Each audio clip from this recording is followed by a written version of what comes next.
قلوت قبنا ماي وحليب فتحنا صرنا لبل يما صرنا لبل يقنا قلتي زينة وانت كليب تعزاندي طويل الرزا والمغرع داندي نعرسي لي اي جاندي تكليب تحساندي مغرح كيدو كاندي عادات كلهم فتك وروم ووردك كسكس ومرقدي كلهم ودي كلهم قطاين تقري وبلاين تقري وبلاين تقري وبلاين دليل برا برا قولي عوجا فرا عليه تبدا مرا والساررا كلهم قطاين تقري وبلاين تقري وبلاين تقري وبلاين تاريان كاراغا وينك الامورة لانغر قولي تنوكم فتناسولا لا لا ولا يجارد عنا سورة فتنوي نسولا جارد عنا سورة اللي ولو تقليد تحسان اللي ولو ما رح كيدك شان لا لي ولا مولاي من فتنا لي ولا أتحب حابرنا اللي ولو تقليد تحسان اللي ولو ما رح كيدك شان لي ولا حونا وبوارنا لي ولا منتو فناتنا لا لي ولا لنا لا لي ولا لي سلام تخطاتلتنا هذا الشانل كما يتخونوا تبوك تكونوا ناي وتر تمنيتنا بحقناني ولومون كم وتروا قداسن وانا وانت حسوتات حزنا لكم قريبنا لنا كساب موداتنا إذا مدام سانا كتصنحوا بخبر نعدمكم لايك مقبار شير مقبار يتغمن حسبكم من بهناس مقداف دما من قارجد اليو يكونن نتسرحنا نتدخام بلايك مقبار انت حقسكم سناي نقر تقبرنا بلنا يلومي أقداسن وانا وانت حسوتات حزنا لكم قريبنا لنا بار مجمريا بزح سنسيتيف حبريتا سلازلو بين كم نجمر كمان يتفقنا هذا جزء جن بتي أبيت نايت زينا خنجمر بس خنجمر Now, where an end could be in sight for the country's bloody 2-year conflict. The paramilitary Rapid Support Forces, who've been battling the army since 2023, say they have agreed to a proposal for a humanitarian truce put forward by mediators. This comes days after they captured the major city of El Fasher, pushing the army out of its last stronghold in the western Darfur region. The paramilitary has been accused of mass Paramilitaries from the Rapid Support Forces say they have accepted a U.S. plan for a 3-month humanitarian truce, a plan that's backed by other brokers, Egypt, Saudi Arabia, and RSF's allies, the United Arab Emirates. Government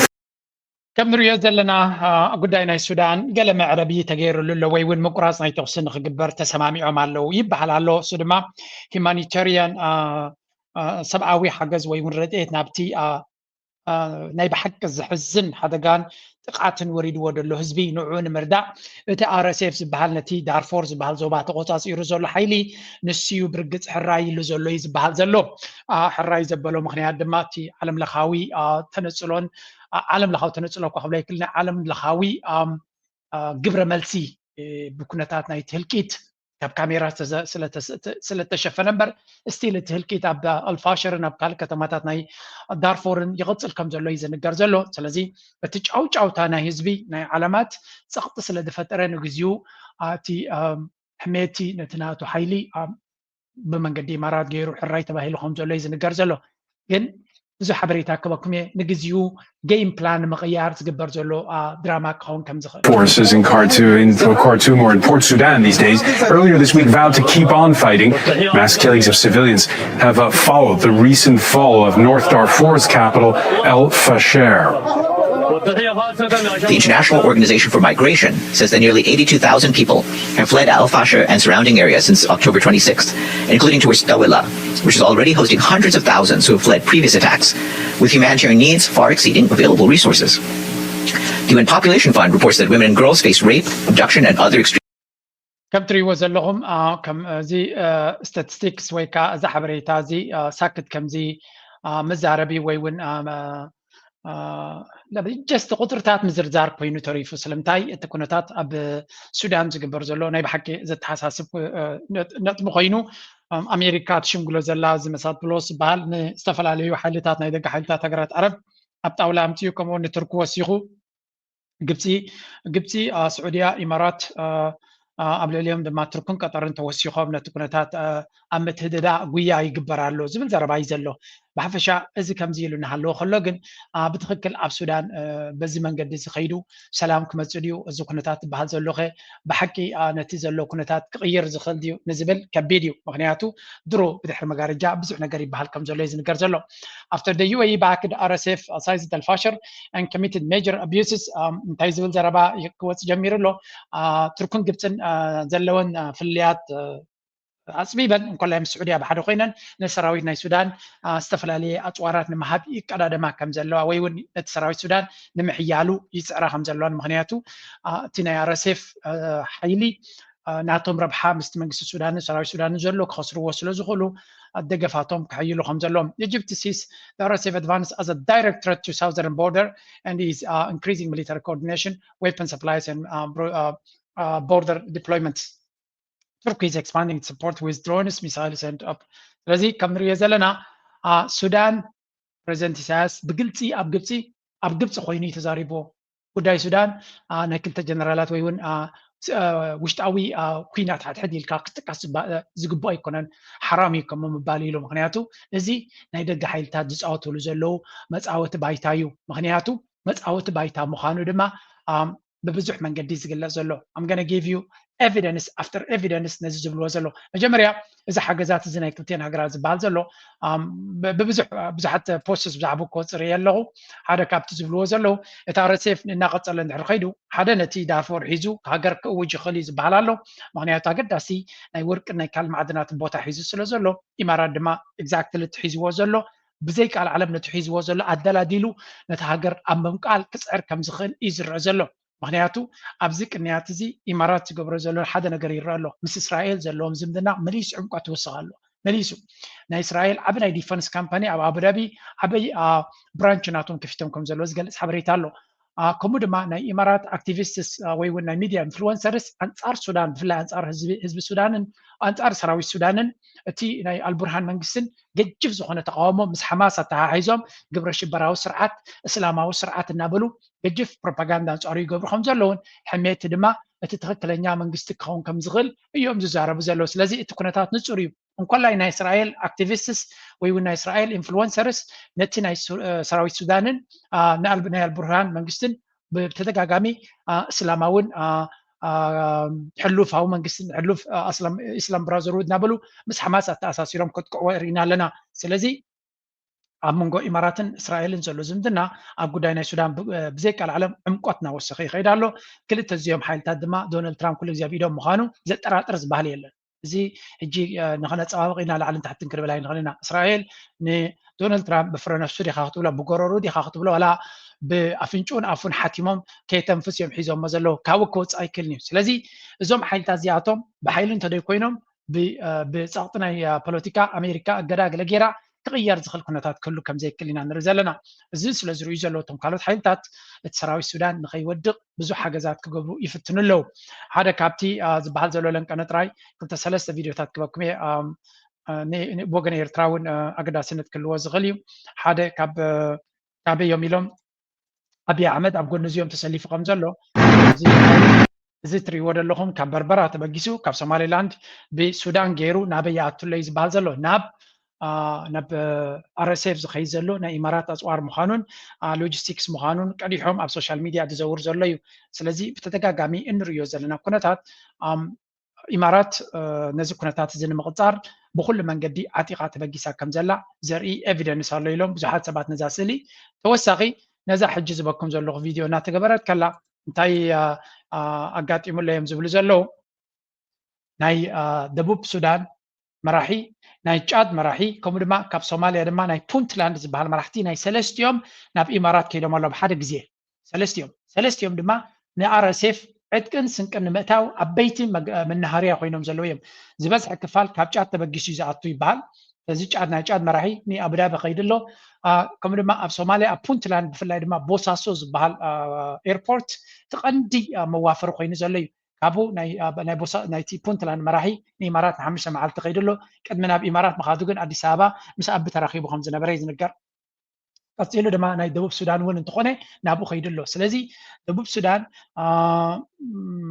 شاد كمو دما ኢትዮጵያን to some extent ቀፂልካ ድማ ፑንትላንድ ዝበሃል ኣብ ኢማራት ከይዶም ነቲ ኩናት ብኸመይ መንገዲ ነዚ ተጎናፂፎሞ ዘለዉ ዓወት ኣብ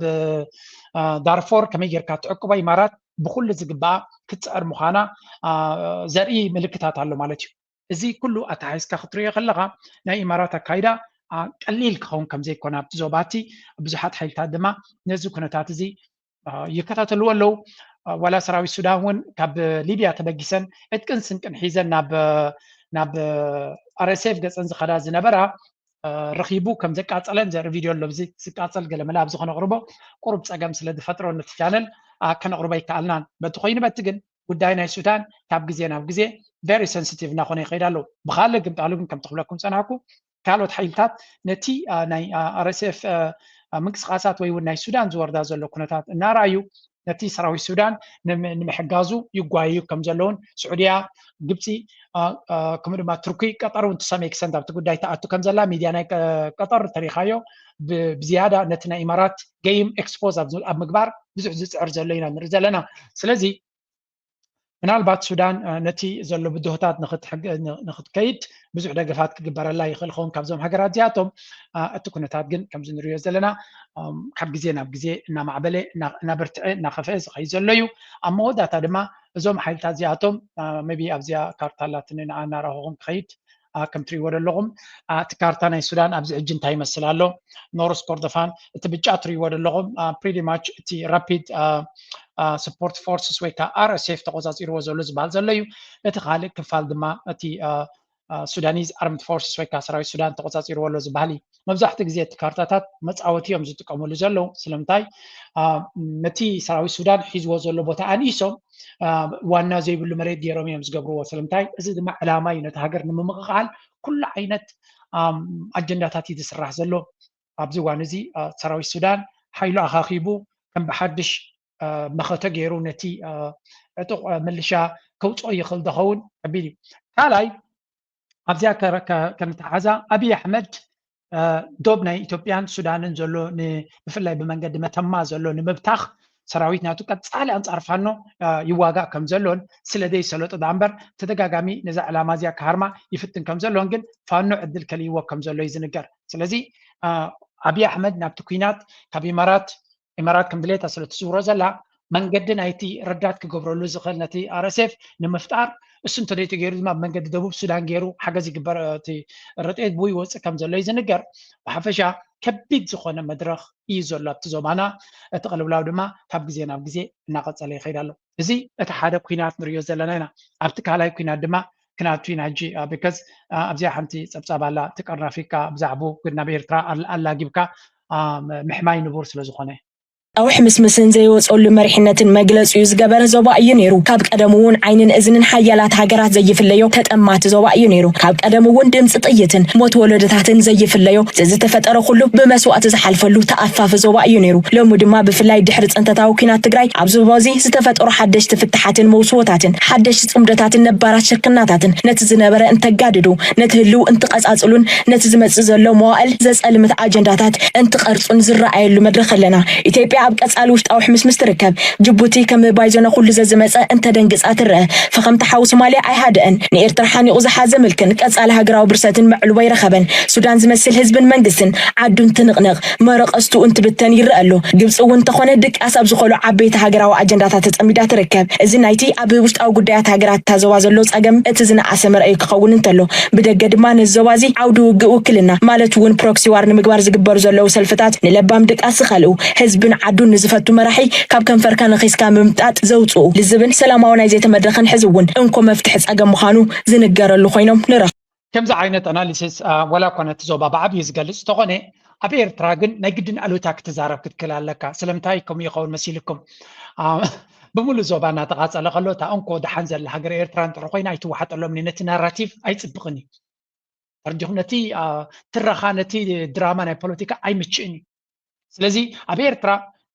إيرترا تسقم يبلنان ويون بدهوتات يبلنان ويحصرتات يبلنان نبلي يلنان ألنا حصرتات كأرز لهم زجزي زعر له جن أبير ترا سب نحت حديك قاتل يلا بومباي تكوس يلا مورتارات تكوس يلا كينات حد حديك كايد يلا كلا حيلي عتق وجل بحد ود النسبات ديك أصليت زخل نجار يلا ሓደ መንግስቲ ኣሎ ህዝቢ ኣሎ ኣካይዳናት ኣለዎ ዝተቀየረ ነገር ድማ የለን ኣብ ካልእ ዞባና ክትርኢ ከለካ ግን ኣብ ኩለን እተን ሃገራት ኣብቲ ዞባቲ ወላ ንሰሜን ግብፂ ተኸድካ እውን ዳርጋ ካብ ካልኦት ዝሓሽ ዝበሃሉ እምበር ዳርጋ ኣብ ባይታ ዘሎ ነታጉስ ኣሎ ክትኮስ ዝኽእል እዩ ዝበሃል ናይ ቁጠባ ፀቕጢ ኣሎ ናይ ህዝቢ ዘይዕጉብነት ኣሎ ብዙሕ ሽግራት ኣለዋ ግብፂ ንባዕላ እዚ ናይ ኒል ጉዳይ ወስኸሉ ብንየውቲ ምስ እስራኤል ዘሎ ምትፍናን ኣሎ there's so many issues ወላ within ኣብቲ ናይ ግብፂ ቁጠባናቶም እውን ንነዊሕ እዋን ኣብ ከቢድ ብድሆ ዘሎ ብድጎማታት እዩ ሰርቫይቭ ዝገብር ዘሎ ስለዚ ዳርጋ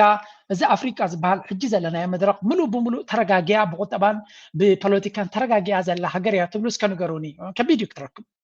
ኬንያ እንተኸይድካ ኣብ ሰንኮፍ ዘላ ሃገር እዩ ታንዛኒያ ለንቀነ ኦልሬዲ ተባሪዕዎ ነይሩ ኡጋንዳ ክትብሉ ትኽእሉ maybe ካብ ናቡ ወላ እሱውን ፖለቲካሊ ኣብ ሰንኮፍ ዘሎ ይምርጫ ኣለዎ ኣብዚ እዋን እዚ ድማ እንታይ ከጋጥም ይውን ዝፍለጥ የለን ካብ ናቡ ሩዋንዳ ክትብሉ ትኽእሉ እስቲ ሩዋንዳ እውን there's a lot of things ስለዚ ኣብ ኣፍሪካ ኣብዚ ሕጂ ዘለናዮ መድረክ ገጅፍ ብድሆታት ዘይብሉ ሃገር ኣሎ ክትብል ኣይትኽእልኒ ኢኻ ግን ከም ኢትዮጵያ የለን ከም ሱዳን የለን ከም ሊብያ ትኾኑ ዘላ ከም የመን ትኾኑ ዘላ ከም ሶማል ትኾኑ ዘላ ኣይኮነን ዘሎ ታሪክ ካብኡ ዝሓሸ ክኸውን ከም ዝኽእል ኢና ንርኢ ዘለና ናው let's go to ኣብቲ ኩናት ባዕሎም ዝህንድስዎ ዘለዉ ኋላ ጦርነት ማጀመረ የሚል ሰሜንስ ተመታ እንደነበረው ጭቅጭቅ የሚገባ አይደለም ከዚህ በኋላ በግላጭ የጦርነት አዋጅ አውጀዋል ቲፒኤልኤፎች የቲፒኤልኤፍ ጀነራሎች በግላጭ ማን ጦርነት አወጀ የሚለው ጥያቄ የሚዲያ የመከራከሪያ ጥያቄ አይሆንም ከዚህ በኋላ ይሄ ከም ትሪእዎ ዘለኹም እቲ ኩናት ብዝሰፍሐ መልክዕ ከም ተፈነወን ኣብዚ ኩናት እዚ ድማ ዘረባ ዝበሃል የለን እዚ ኩናት እዚ ህወሓት በዓል ይወዲዎ በዓል ጀሚርዎ ኣሎ it's really እቲ ናይ ዓቢ ብልፅግና ካድረታት ናቱ ክሳዕ ክንደይ ኩናት ናብ ኤርትራ ብክልተ ሰሙን ክንውዲ ኢና ዝብል ፈኸራ ዝነበሮ መልሓስ ኣዲስ ኣበባ ንክሕልውን ዓቕሚ ከም ዘይብሉ ኣብ ስምዒታቶም ክገልፁ ጀሚሮም ኣለው ማሕበረሰብ ዓለም ርድኡና ይኮይኑ ዘሎ because there is not much they can do ኣብዚ እዋን እዚ ቀፂሉ እቲ ኩነታት ናይ ትግራይ እንታይ የጋጥሙ ዝብል ክሳብ ሕጂ ንፁር ሓበሬታ ብክልቲኦም ወገን እዝን እዩ ዝበሃል ዘሎ ግን ካብ ባይታ ዝመፅእ ዘሎ ሓበሬታ ድማ ክንሰምዕ ክንፍትን ኢና ናብ ወረዳ መጋለ ኣትዮም ወራር ፈፂሞም ክሳብ ሕዚ ነቲ ቦታ ሒዞም ኣለው ትማሊ ኣብ ሰዓታት ንግሆ ምክንያት ወደ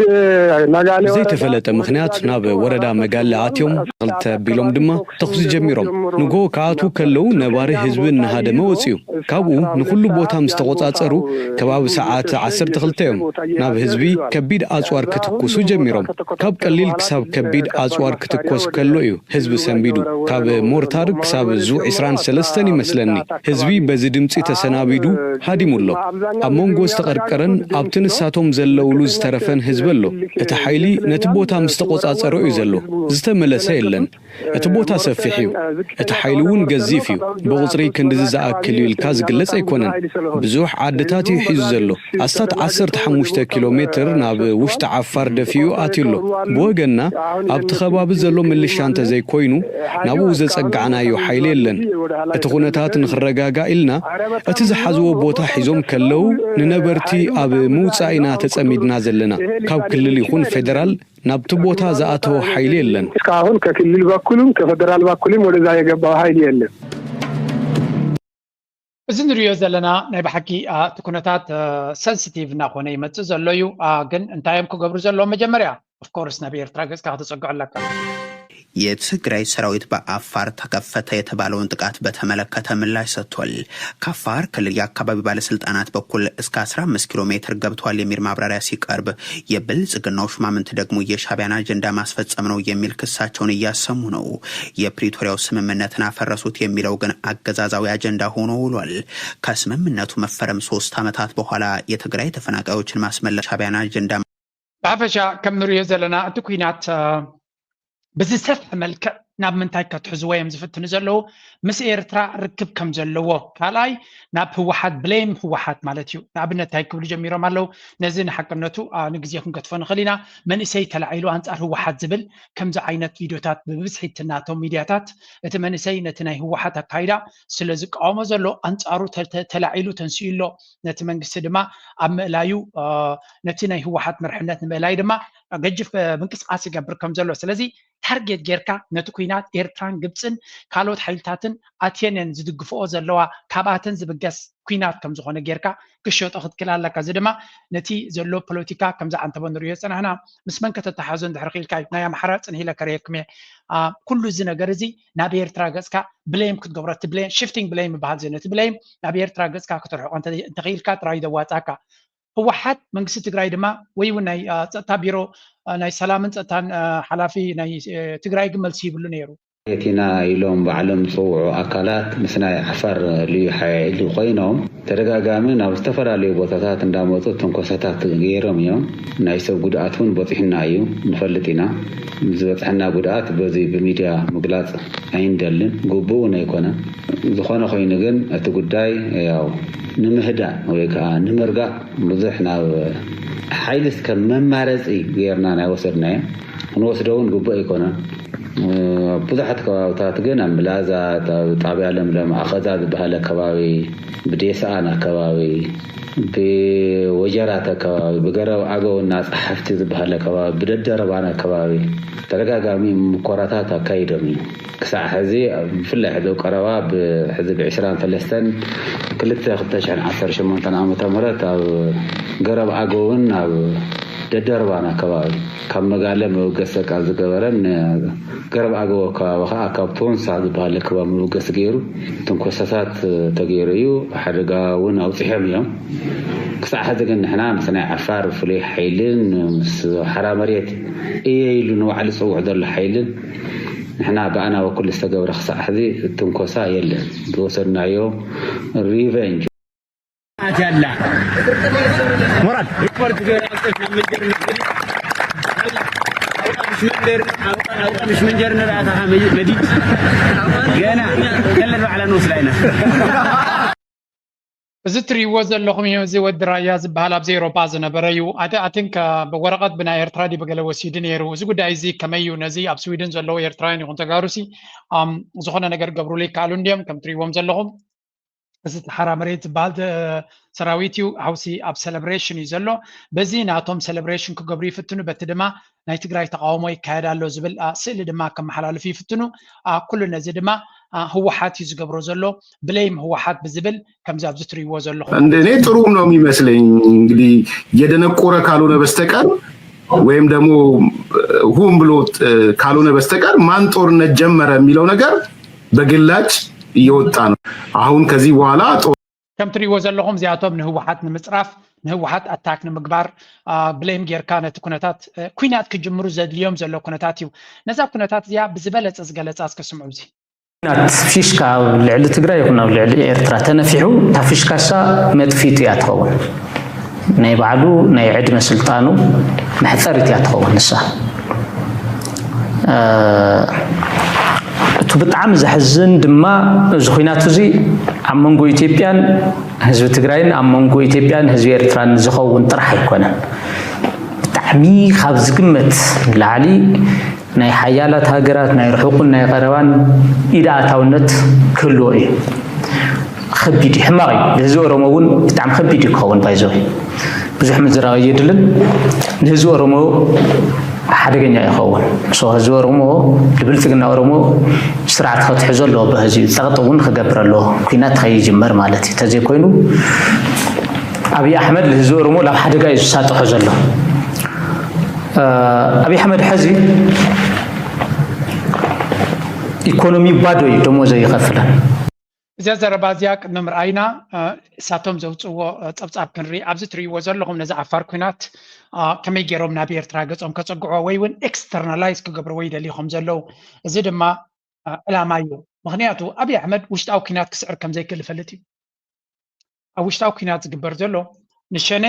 ኦሮሞ ናይ ኦሮሞ መንግስቲ ብልፅግና ነቶም ኦሮሞ ናቱ ሸነ ክእምን ስለ ዘይከኣለ ኦኤልኤ ዝበሃል ማለት እዩ ኦሮሞ ሊበሬሽን ፍሮንት ዝበሃል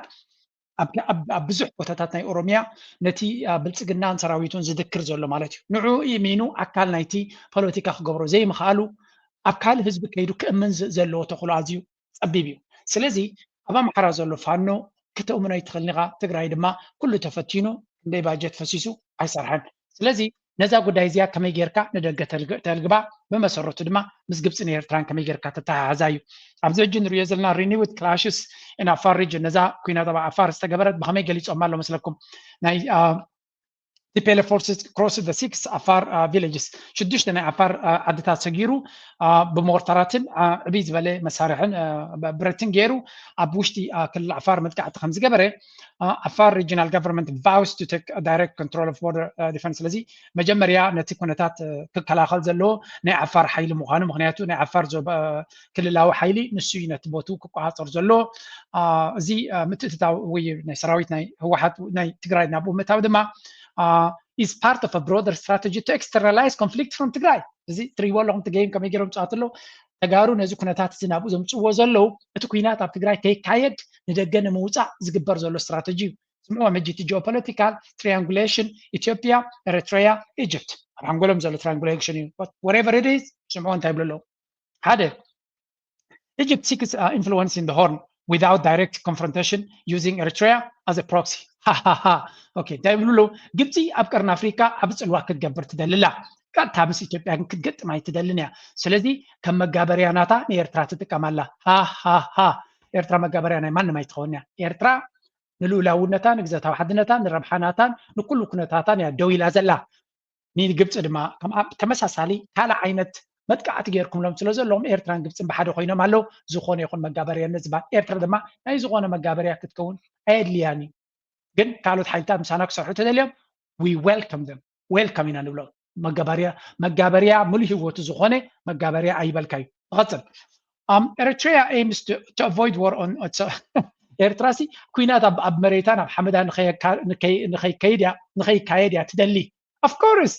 if you're not stupid ኩናት ኣብ ዓዱ ክኸውን ዝደሊ ሰብ የለን ኩናት ዝደሊ ሰብ እውን የለን ስለዚ እንታይ ይብሉ ስለዚ redirecting pressure toward Ethiopia's Tigray region ስለዚ ኤርትራ መሬታ ሓመዳ ኩናት ስለዚ ትደሊ ነቲ ኩናት ናብ ትግራይ ክኸውን ትደፍአላ ይብሉ ትግራይ ድማ TPLF tries to shift the battleground to neighboring regions ወሓድ ድማ ትግራይ ድማ ነቲ ኩነታት ነቲ ኩናት ኣብ ዓዱ ንኸይከውን ኣብ ትግራይ ንኸይከውን ናብ ካልኦት ዞባታት የመሓላልፈሎ እምበር ሃገር እዮም ዘመሓድሩ ዞም ሰባት እዚኣቶም ቀፂሎም እንታይ ይብሉ Ethiopia struggles to contain its pressure while maintaining territorial integrity ኢትዮጵያ ድማ ነዚ ኩሉ ጻቕጢ ክትቋፀር ችግር ኮይኑዋ ኣሎ ኣብዚያ ንሰማዓይና ፀገማ ክትቋፀር ዘይትኽእል ሃገር ልዕልዕቲ ምዃና ኣሚንኩም ኣለኹም እንታይ ይኸተኣላሕልሕና ዘሎ ዝብሉ multi layered conflict system ብዝተፈላለየ ገጻት ዘለዎ ፀገም ኣለዋ ንኣብነት the intra-Tigrayan division በዓሎም ዝፈጠርዎ ኣብ መንጎ ትግራይ ዘሎ Horn is experiencing Karna Africa no Ethiopia is experiencing you it's not about Horn Karna Africa the Horn is experiencing intersecting conflicts driven by hade intra-Tigrayan division among Tigray ተጋሩ ዘሎ ንስኻትኩም በዓልኩም ትፈጥርዎ ዘለኹም by the way ህዝቢ ትግራይ ነዚያ ነገረ መንገደይ ንሽተይ ሓበሬታ እናምሃርና መምክን ከይስለ እንደል እዚያ ስምዑዋ እስከ እዛ ሕቶ እዚኣ ንኹልኻ ህዝቢ ትግራይ ኣዊ ንምንታይ እዩ ኣብ ሓራ መሬት ዘለዎ ኣሕዋትናን ኣብ ዘለዎ ኣሕዋትናን ክዕረቑ ዘይደለየ እዚኣ ዝመለሰ ጅግና ትግረዋይ ቀሊል ተሓቶ ግን ተጋርያ ፈላሊኻ ግዛ ዲቫይድ ን ኮንኮር ዝበሃል ንሓትትኩም እናተባላዕኩም እንገይሩ ይገብር ወርቁ ይእክብ ፅንሂ ለብዛዕባ ወርቂ ከረየኩም ስለ ዝኾንኩ እየ ምክንያቱ እስኻትኩም ትባልዑ ሃብትናትኩም ድማ ይጓሕጓሕ ኣብ መወዳታ በቲ ሓደ ወገን በቲ ሓደ ካልኣይ ወገንም ኮይንኩም ንሓትትኩም ተተኸታቲልኩም ነታ ናይ ኦሮሞማ ብልፅግና ዝበለፀ ኣጀንዳ እዩ ክልቴኹም ትመትዎም ኣለኹም ኣክንዲ ምሳኹም ትዋጉ ንሓትትኩም ክትዋጉሎም ልክዕ ከም ኣብ ኣምሓራ ዝገብሮ ዘሎ ንኣምሓራ ንፋኖ ብምልሻ ኣምሓራ ገይሩ የቃትሎ ኣሎ ነቲ ምልሻ ኣምሓራ ዓቕሚ እንተዘይረኺቡ ድማ ብናይ ብልፅግና ስፔሻል ፎርስስ እናበለ ናይ ሰራዊት ናይ ኢትዮጵያ ኢሉ ከዓ ነቲ ኣምሓራ የዳኽም ኣሎ እታ ዓባይ ሜጀር ፕላን ግን ክንደይ ግዜ ኣብዚ ቻነል ጌርና ኢና ህዝቢ ኣምሓራ ከይበዝሕ ህዝቢ ትግራይ ከይባዝሕ ቁጠባ ናቶም ክርመስ ብኩሉ መንገዲ ድማ ክንብርከኹ ብግምጣሉ ንሳቶም እናተረመሱ ኣብ ውግን ዕግርግር እናሃለዉ ከለዉ ህዝቢ ኦሮሞ ብብዝሒ ክዓቢ ብቁጠባ ክዓቢ ብቴክኖሎጂ ክዓቢ ሽዑ ድማ ዋላ እውን እቲ ዲሞክራሲ ዝበሃል ተታዊጁ ሓቀኛ ዲሞክራሲ ተመፅዩ ህዝቢ ኦሮሞ ብብዝሒ ብቁጥሪ ብዙሕ ብትምህርቲ ላዕሊ ብቁጠባ ሓያል ስለ ዝኸውን ቦታ የብልካን ትግራይ ድማ ጌም ኦቨር ክኾነካ እዩ ማለት እዩ ስለዚ እታ ጌም ብሕቶ ናባኻትኩም እያ ንመለስ ናብቲ ፕላን ዝግበር ዘሎ በዓላቶም ዝብልዎ ዘለዉ እጅታይም ትብል ዘሎ ፊስካል ዲስፒዩትስ ኣብ ናይ ትግራይ ፀገማት ዘሎ ከምኡ ድማ ናይ ባጀት ፀገማት ዘሎ ምስ ፌደራልን ካልኦት ዞባዊ ምምሕዳራትን ኢንዲፐንደንት አፋር ሙቭመንትስ አፋር ድማ ናፃ ክኸውን ዝግበር እዚ ውሽጢ ሃገሮም እዩ ውሽጢ ሃገርኩም ዘሎ ፀገም እዩ ካልእ the region's instability is shaped by fear of encirclement and strategic recalibration ኣብዚ ዞባ እዚ ዘሎ ፀገም ድማ ከይክበብ ዝኾነ ሓይሊ ንከይክበብን ስትራቴጂካዊ ዳግመ ግምታት ንምግባር ዝግበር እዩ tactical maneuvers and strategic timing ባይብላሎጂ the assault እዚ ናይ ዓፋር ውግእ ማዓስ ኮይኑ ይብሉ ኣለዉ በየን የተሓዝዎ ኣለዉ ረዩ ክንምንታይ ናብ ኤርትራ ከፀጉዕዎ ናይ ምድላይ ሕልሚ ናይ after Eritrean President Isaias returned from Cairo President ናይ ኤርትራ ካብ ካይሮ ምስ ተመለሰ እቲ ናይ ዓፋር ኩናት ጀሚሩ ስለዚ ኤርትራን ግብፅን ኣብ ግብፅ ተዘራሪቦምሉ ስለ ዝመፁ እዮም ኣብ ርእስኹም ይሱ ካልእ following Prime Minister Abiy Ahmed's parliamentary address ኣብ ፓርላመንት ኣብ ባይቶ ናይ ድሕርቲ ኣብ ባይቶ ዝተዛረበ ኣብ ባይቶ ኮይኑ ውግእ ኣዊጁ ስለዚ ውግእ እንዳራዊጅካ ውግእ እንተመፂካ ክስንብድ የብልካ ወይ ከዓ ከምዚ ሕጂ ትንፍሕዎ ዘለዎም ክትንፍሑ የብልኩም ንኤርትራ ልኡላውነታ ከምዚ ክህስን ከምዚ ኣምንን ብተደጋጋሚ ገሊፁ ንተጋሩ ድማ ባዕሉ ብግምጣሉ ውዕል ፕሪቶሪያ ዝበሃል የለን ኢሉ ምክንያቱ ምስ ጻድቃንን ረዳእን ገይሮም ሶም ካብ ጅባይ ኣለው ቤላ ገይረ ብሪሞት እኳ ኣፀሮም ኣለኹ ኢልዎ ስለዚ ውዕል ፕሪቶሪያ እውን ኣጥፊዎ ምምላስ ናይ ዝኾነ ይኹን ከምዘይብሉ ኩናት ናይ ኣምሓራ ጠጠው ከብል መደብ ከምዘይብሉ ዝኾነ ይኹን መደብ ከምዘይብሉ ነጊርዎም ስለዚ ንኩሉ ሰብ ነቲ ዘለዎ ቃልሲ ንክሕይል ገይርዎ ንቐፅል ካልእ እንታይ ይብሉ ኣለዉ one day after Egypt's foreign minister warned Ethiopia would remain landlocked until judgment day ሓንቲ መዓልቲ ድሕርቲ ናይ ግብፂ ሚኒስትር ጉዳያት ወፃኢ ባድር አብደላቲ ኢትዮጵያ ክሳብ ምፅኣት ናይ ክርስቶስ ወይ እውን መወዳእታ ናይ ዓለም ኣብ ደገ ባሕሪ ክህልዋ ኣይኮነን ድሕሪ ምባሉ ዘጋጠመ ይብሉ ኣለዉ ኣተሓሕዙ ወፅሞ ጌርኩም ዘይተሓሓዝ ነገራት ኣብ ውሽጢ ዓድኹም ዝግበር ዘሎ ምስ ናይ ደገ ሓይልታት ምትሓሓዝ ከምዚኣቶም ፕራንክ ዝኾነ ሃገር የለን ቀፂሎም ድማ TPLF and Eritrean PFDJ possibly under the guise of Fano militia attempt to open a new front in Amhara's Wollo Gashana axis ካልእ እንታይ ይብሉ ኣለዉ እዚ ናይ proxy war dynamics ህወሓትን ናይ ኤርትራ ህግደፍን ብሓደ ኮይኖም ምስ ፋኖ ተሓባቢሮም እንታይ ገይሮም ይብሉ ኣለዉ ነቲ ናይ ወሎ ጋሽና ዝነበረ መንገዲ መስመር ዝሓፀውዎ እውን ኣካል ናይቲ ኩናት እዩ The Afar incursion may be probing maneuver to test Ethiopia's military response. مثلا عفار تغير زلو متكعت دما عقمنا ኢትዮጵያን ድልውነትና ኢትዮጵያ ንምፍታን ዝተገበረ ከሆነ غلي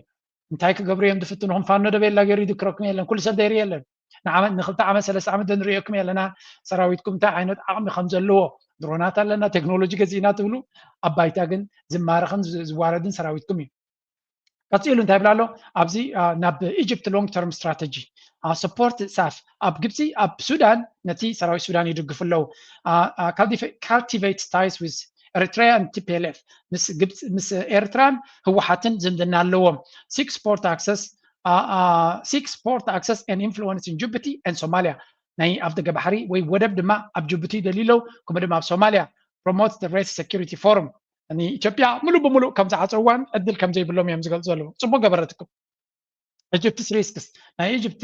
risk entire Egypt's arms to Somalia risks division to Al-Shabaab, diversion to Al-Shabaab. Egypt's port policies could threaten Ethiopia's trade lifeline. Ethiopia's landlocked status remains. As كل تري وزلهم أوياتيو. لذي أتي أويات ناتهم تبغي مغنياتو أنزا ناتهم فرح ناتهم رعد ناتهم تبغيرهم يقول تقولنا سلوزلو لما لسابتا برهانة كلات أنها. ዲፕሎማሲው ኪሳራ ሙሉ ለሙሉ ወታደራቱ ናይ ወታደራው ቁመና ጥራሕ ዘይኮነስ ብዕድመውን ዘይበሰሉ ንኢትዮጵያ ናይ ኢትዮጵያ ጂኦግራፊ ዘይፈልጡ ዝኾነ ዕጡቕ ዝማርኾም ዝኾነ ዕጡቕ ማለት ፍቐዱ ድፋዕ እናበኸዩ ቲክቶክ ገለ ቪድዮ ዝለቅዎ ምርኣይ እኹል እዩ ንኢትዮጵያ بزوان إيدان بخبد إيدان زفلت سراويت يهوديك لعترا شوعتي عامت ملو زحانت سراويت يلي حجي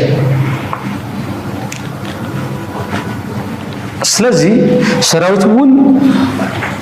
معري سراويت تزيبلكا إيكونومي خاون طفش تخوينو بوليتيكا خان دبلوماسي خاون ون زخسارة تخوينو انت حس كاي خان لاب كينات خطاءات الزبل بتاع بخبيتي سخون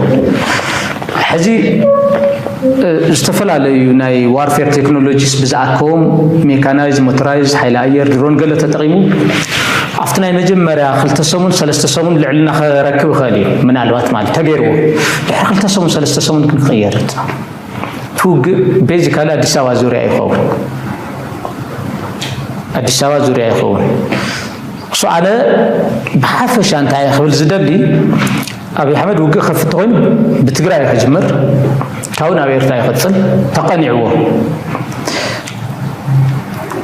فيشكا وانت نفحو تنفع فيشكا ناتونا يعيد من السلطان محتصريتو فيشكا ياخد كون زي ياخد كون تخلي لي أنا زعما عرمي ولو قالوا إيكونومي ناي كوينات خمي إيكونومي خمزور بتعم خد فيديو لعشرة شعات عامة مولو استوى هلا لنا يهودي إيكونوميس أو كوينات تقرأ ترحيات وديها حزم السير تراون قدمي ولا مش فانون مش أونكون مش مولو مش كلهم يتبع يعني قدم زله السبزي exactly ስለዚህ እዚ ትኩነታት ከሆን ከሎ ካልገልጽ ገጽ ናይቲ ዝገብሮ ዘሎ እንደራ ድማ fixed on the Red Sea, a region that has become a focal point for global anxiety and strategic maneuvering.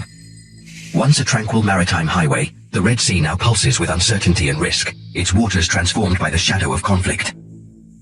The predictable flow of container ships, lifelines of global commerce, has been shattered by the relentless drumbeat of war and the ever-present threat of violence. On a moonless night, a Houthi drone strikes a commercial vessel near the Bab el-Mandeb Strait. ናይ ባሕሪ ጸጥታ ናይ ባሕሪ ኩነታት ናይ ቀይ ባሕሪ ኣገዳስነት ካብ ግዜ ናብ ግዜ መዛረብ ናይ ዓለም ኣብ ኮይኑሉ ዘሎ ፕሮፓጋንዳ ናቱ እንታይ ይመስል ስምዑ የሚሰጡት ሚቻል የሆነ ኢንትረስት እና ሚቻል የሆነ ጠቀሜታ ስላለ በዛ መሰረት ችግሩን ንፍታ ነው። ነገር ግን ይሄ ዴፍስ ኢር ይላል በምዕራቡ ሀገር አሜሪካ ማለት ማይሰማ ሰው ጆሮ ውስጥ ነው የወደቀው። ምክንያቱም በሚያሳዝን ሁኔታ ከአስመራ መንግስት ምላሹ እሺ ነገ ነበር ቀደም ሲል በተለይ ኢኒሺዬቲቭን ወስደው ጠቅላይ ሚኒስትር አስመራ ሄደው ህዝቡን በደም ተቀብሏቸው በሰፊው እንደገናም ጥሪ አድርገው ፕሬዝዳንት ኢሳያስ አዲስ አበባ መጥቶ ኢትዮጵያ በሰፊው እንደገና ደግሞ ተቀብሏቸው ስላሰቡን ጉዳይ በደም ተነጋግረው እንደገና ሌላ ቀን ሄደው አሰቡም እንትን ብለው አላማው ግልጽ ነው። ደብቆሽ የለውም። እንጠቀም አብረን እንደግ የሚል ነው።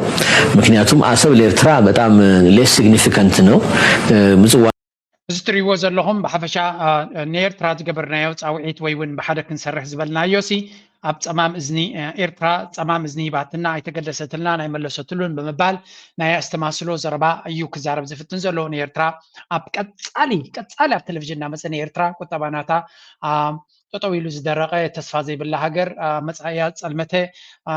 ኣብ ኮምፕሊት ላብ ጥፍኣት ገጻት ትኸይድ ዘላ እናበለ ንጎ ምሸትን እዩ ኣብ መዓልቲ ክንደይ ኢንተርቪው ይገብር ኣይፈልጥን እየ በት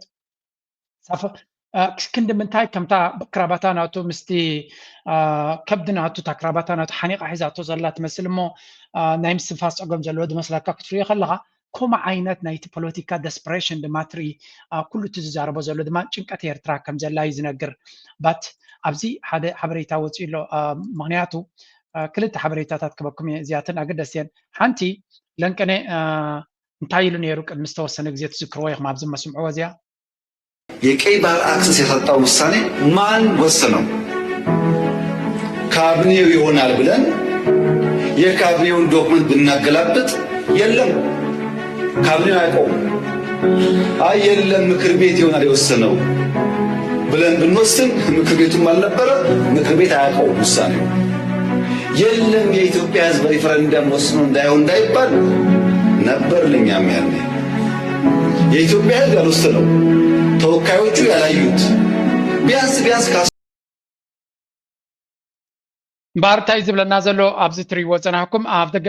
ወደብና ኤርትራ ክውሰት ከሎሲ መን ያፍቂዱ እናበለ ነዛ ቪድዮ እዚኣ ድማ ከምዚ ገይሮም እቶም ኣክቲቪስት ናቱ ብዝሰፍሐ መልክዕ ዝዛረቡላ እዮም ሕጂ ካቢነ ናትና ይፈልጦን ነይሩ ካልእ ነገር እውን ዝነበረ ይነበረ እናበለ ሓውሲ መረረ ዘለዎ ግን ንህወሓትን ንመንግስቲ ኤርትራ ብሓደ ብምጥቃዕ ነታ ኩናት ክገብራ ዝደሊ ስምዒት ንምትንካፍ እዩ ተጠቂሙላ እንተኾነ እቲ ጉዳይ ኣብዚ ሓደ ኤርትራዊ ፖስት ገይርዋ ነይሩ ርአ ነይረ ኣብዚ እንታይ ትብል ጭብጢ የለን ኢልካ ትዛረብ ዘለኻ ዕለት 4 statement of on the ዕለት 4 ወርሒ 5 1993 ሚኒስትር ናይ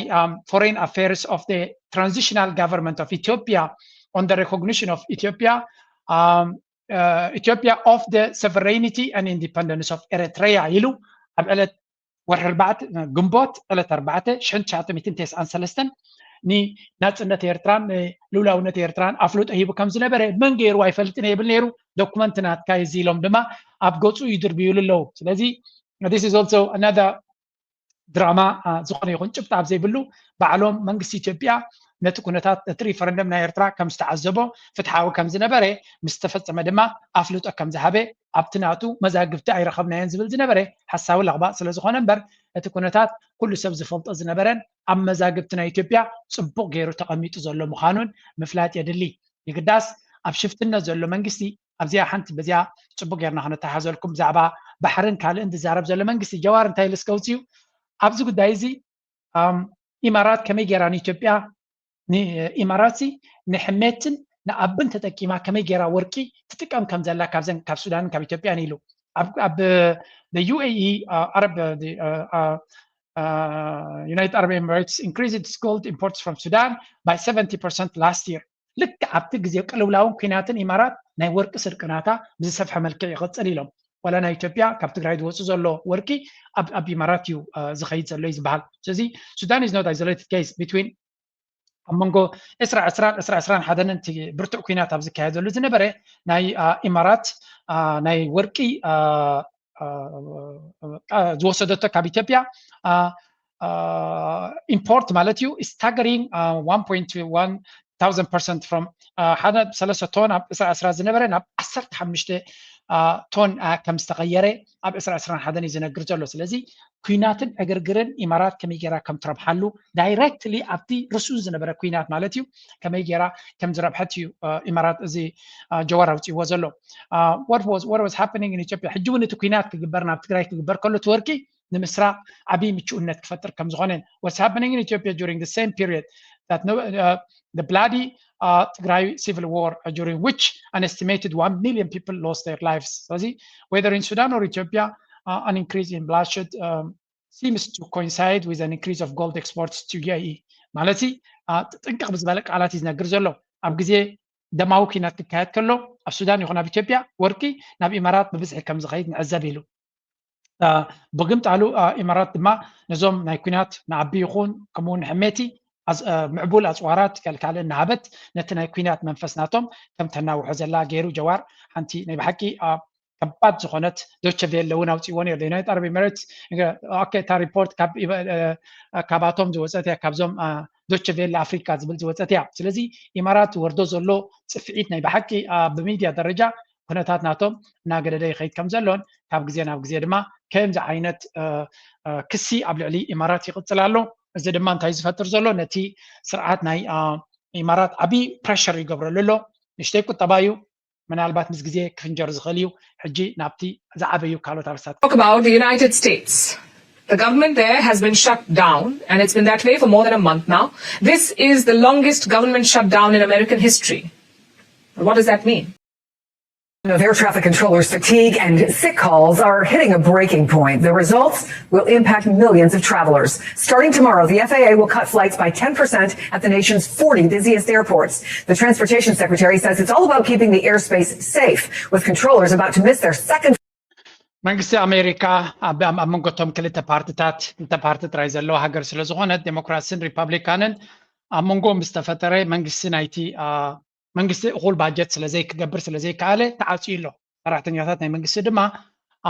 ልዕሊ ከባቢ 37 መዓልቲ ብዘይ ደሞዝ ይቕፅሉ ኣለዉ ስለዚ እቲ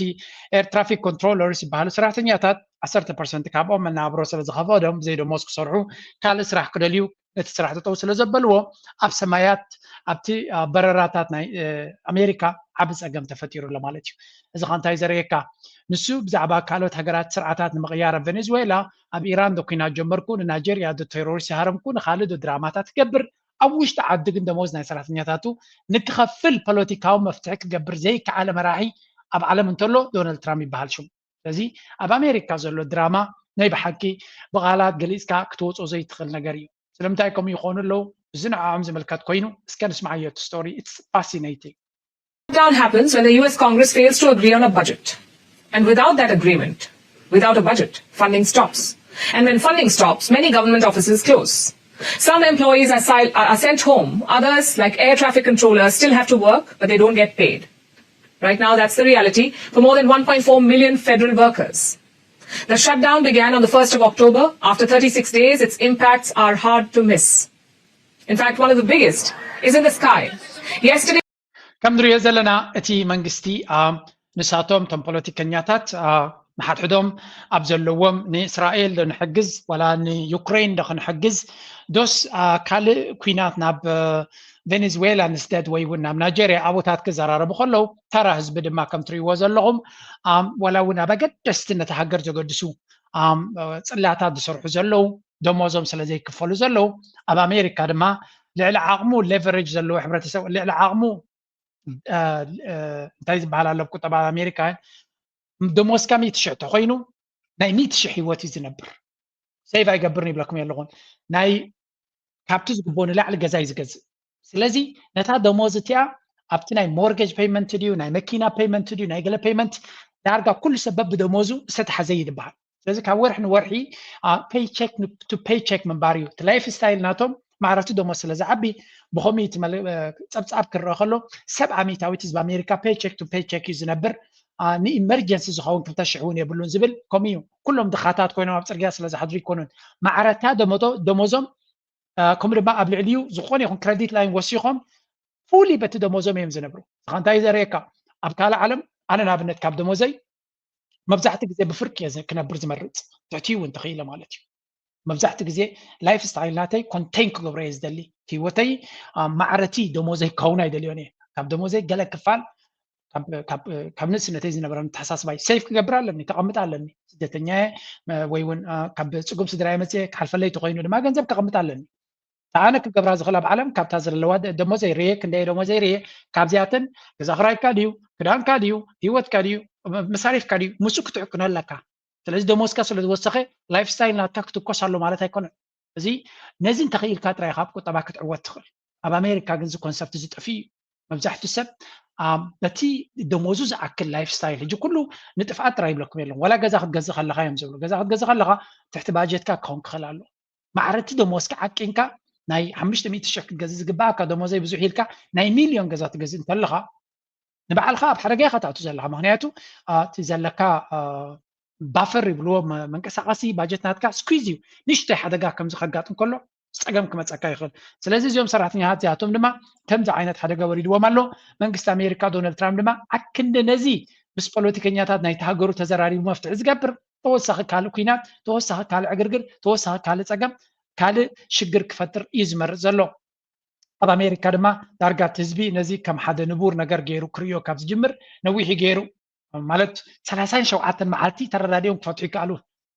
ብሕጂ ድማ ኣብ ምፍርራህ እምበር ኣብ ጣውላ መፂኦም ክረዳድኡ ይኽእሉ እዮም ዝበሃል ሓሳብ የለን እቶም ዴሞክራትስ ርዮም ስኩዝ ገይሮም ኣለዉ ምክንያቱ እቲ ፀርፊ ናብ ሪፐብሊካን እዩ ዝወርድ ውፅኢት ናቱ ድማ ኣብ ዝሓለፈ ምርጫ ዝረኣናዮ ብብዝሒ ማን ክምረፅ ተራእዩ እቶም ኣመን ኢኻ ትብሎም እቶም ኣብ ዝሓለፈ ኣርእየኩም ነይረ እቶም ዴሞክራትስ ሙሉእ ብሙሉእ ክዕወቱ ጀሚሮም እዚ ከዓ ውፅኢት ናይቲ ፖለቲካ ናይ ዶናልድ ትራምፕ isolated እናኾነ ምስ ከደ ኣብ መወዳእታ እዚ ከጋጥሞ ከም ዝኽእል ፍሉጥ እዩ ነይሩ Let me say this. The billionaires spent a ton of money to stop Zoran Mamdani. And tonight is not just a defeat for Andrew Cuomo and Curtis Sliwa. It's a defeat for Bill Ackman. It's a defeat for Reed Hastings. It's a defeat for Michael Bloomberg. It's a defeat for James Murdoch. It's a defeat for the Home Depot guy. It's a defeat for the Walmart woman. It's a defeat for Airbnb. It's a defeat for DoorDash. It's a defeat for all who 34 years old. I don't know how Andrew and Chris Cuomo are feeling tonight. The graphic that we have. ብሓፈሻ ከም ትሪእዎ ዘለኹም እንታይ እዮም ዝብሉ ዘለዉ ቢልዮነራት ኣብ ኒውዮርክ ነቲ መምዳኒ ዝብ ፀጋም ዘሎ ማለት እዩ ዞራን መምዳኒ እስላማይ ካብ ኡጋንዳ ስደተኛ ኮይኑ ዝመፀ ኣብ ናይ ኒውዮርክ ከንቲባ ኮይኑ ሜየር ኮይኑ ንክምረፅ ኣንፃሩ ብዙሕ ሚልዮናት ገንዘብ ኢንቨስት ከም ዝገበሩን ኣንፃሩ ካምፔይን ከም ዝገበሩ ዶናልድ ትራምፕ ከም ዝዓተቐ ኤቭሪባዲ ኣንፃሩ ተበጊሶም ንኩሎም ኣፍሺሉ ብፅቡቅ ዝኾነ ውፅኢት ተዓዊቱ ኣሎ እዚ እንታይ ዘርእየካ ዴሞክራትስ ጥራይ ዘይኮነሲ ሶሻሊስት ዴሞክራትስ ኣብ ናይ ካፒታሊዝም ርእሲ ከተማ ኒውዮርክ ማለት እዩ ክዕወት ብምኽኣሉ ዴሞክራትስ ክንዲ ምንታይ ኣድቫንቴጅ ረኪቦም ከም ዘለዉ ዘርእየካ ስለዚህ ትማሊ ሬድ ዌይቭ ተባሂሉ በቃ ዓለም ኩላ ማጋ ኮይና ኣሜሪካ ድሕሪጂ ንድሕሪት ኣይትምለስን ተባሂሉ ተራራራራ ዝበሃል ዝነበረ within ሓንቲ ዓመት ምስ ገበረ ኣብ ውሽጢ ሓንቲ ዓመት ናይ ዶናልድ ትራምፕ ኣብ ኒውዮርክ ዝኣክል ብከምዚ ዓይነት መንገዲ ተራ ዲሞክራት ዘይኮነሲ ሶሻሊስት ዲሞክራት ክዕወት ምኻሉ ኣብ ካልኦት ኣብ ቨርጂኒያን ካልእ ስቴትን እውን ዴሞክራት እዮም ተዓዊቶም ስለዚ ድሮ እቲ ዝመፅኦም ዘሎ መጥቃዕቲ ይረኣዮም ኣሎ መጠን እቲ መንግስቲ ተዓፅዩ ህዝቢ እናተሳቀየ ብታሪፍ ሽግር ይመፅኦም ኣሎ ብካልእ ሽግር ይመፅኦም ኣሎ ህዝቢ ኩሉ እዚ ተደማሚሩ ድማ ንዶናልድ ትራምፕን በይዝናቱን ሽግር ከም ዝፅበዮም ዘሎ እዩ ዝንገር ዘሎ ስለዚ እቲ ውፅኢት ናይቲ ፖለቲካ ናይ ዶናልድ ትራምፕ ድማ ናይ በዓል ማምዳኒ ዓወት ህያው ኣብነት ኮይኑሎ እዩ ዝበሃል ዘሎ ሕጂ እንታይ ካ ትፅበ ከምዚ ዓይነት ፀገም ምስ ኣጋጠመካ መፍትሒ ናይዚ ነገር እዚ ካ ትደሊ ነዚ ነገር እዚ ከመይ ገይረ ቀልጢፈ ፈትሐ ናብ ካልእ ጉዳይ ይኣቱ ኢኻ ክትብል ትፅበ ናው ኣብ ናይ ዶናልድ ትራምፕ ዲክሽነሪ ብኸመይ ይኮነ ዝሰርሕ ነገራት ሓድሽ ነገር ኣምፂኡ ኣሎ እሱ ድማ ስምዕዎ Trump, he may be planning yet another military invasion after Venezuela and Mexico. He's threatening to attack Nigeria. Trump says he will go in guns a-blazing. Why? Because the US president says Christians are being persecuted in Nigeria. So he issued an ultimatum to Abuja. If the Nigerian government does not, and I'm quoting, does not move fast, there's going to be hell to pay. That's what Trump has said. Country was a long Donald Trump. Nigeria, Darga. ተሪር ዝኾነ መጠንቀቅታታት ካብ መዓልትና መዓልቲ ከውሕ ዘሎም እዩ ዝውዕል ዘሎ እዚ ድማ I don't know ናበይ ቤን ገይሩ ኩዳይ ዝፈልጥ የለን ግን it's a very very serious situation in Nigeria right now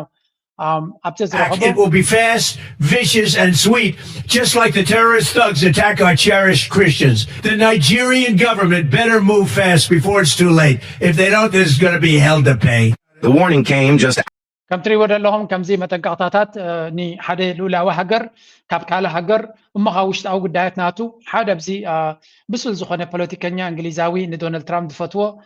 ስቱፒድ ኢኻ ኢሉ መሊሱሉ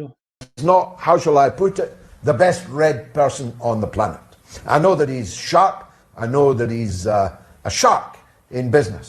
but he doesn't know much about the world. He doesn't know much about geography, he doesn't know much about history, he doesn't know much about demography. ከምትሪ ወዘለኹም እዚ ጆርጅ ጋሎዌይ ዝበሃል እንግሊዛዊ ተባዕ ዝኾነ ኣብዚ ዝሓለፈ ዓመታት ድማ ተደጋጋሚ ነገራት ብትክክለኛ ስእሊ ዝርዮም እዩ ዶናልድ ትራምፕ ደጋፊ ናተየ ኣብ ቢዝነስ ንፍዑ እዩ ኣብ ቁጠባ ንፍዑ እዩ ኣብ ሪል ስቴት ንፍዑ እዩ ኣብ ፖለቲካ መፂኻ ብፍላይ ድማ ብዛዕባ ታሪክ በተይ ሂ ስቱፒድ እዩ ዝብሎ ዘሎ ብሕፅር ዝበለ ግን ብኢንቴሊጀንት ቋንቋ ገይሩ ብዛዕባ ጂኦግራፊ ብዛዕባ ዓለም ብዛዕባ ህዝቢ ብዛዕባ ናብራ ብዛዕባ ኣፍሪካ ብዛዕባ ሃገራት ዝፈልጦ ነገር የብሉን ኣብ ዘይፈልጦ ዘሊሉ ዝኣተወ ሰብ ኢና ንርኢ ዘለና እዩ ዝብሎ ዘሎ ስለዚ ንሽተይ ናይ ታሪክ ትምህርቲ ክበለኒ ብምባል ሌሰን ፎር ሂም ኢሉ ሓንቲ ቪድዮ ሰዲድሉ ኣሎ ምናልባት ነታ ሌሰን ናቱ ምስ መን ተሓይስካ ክትሪእያ ትኽእል መሲልኩም እዚኣ par beaucoup de combattants étrangers qui viennent d'ailleurs, qui ne sont pas en fait, quand je prends le cas du Burkina, il y a beaucoup de criminels qui sont au Burkina mais qui ne sont pas burkinabés. Il y a aussi des formateurs qui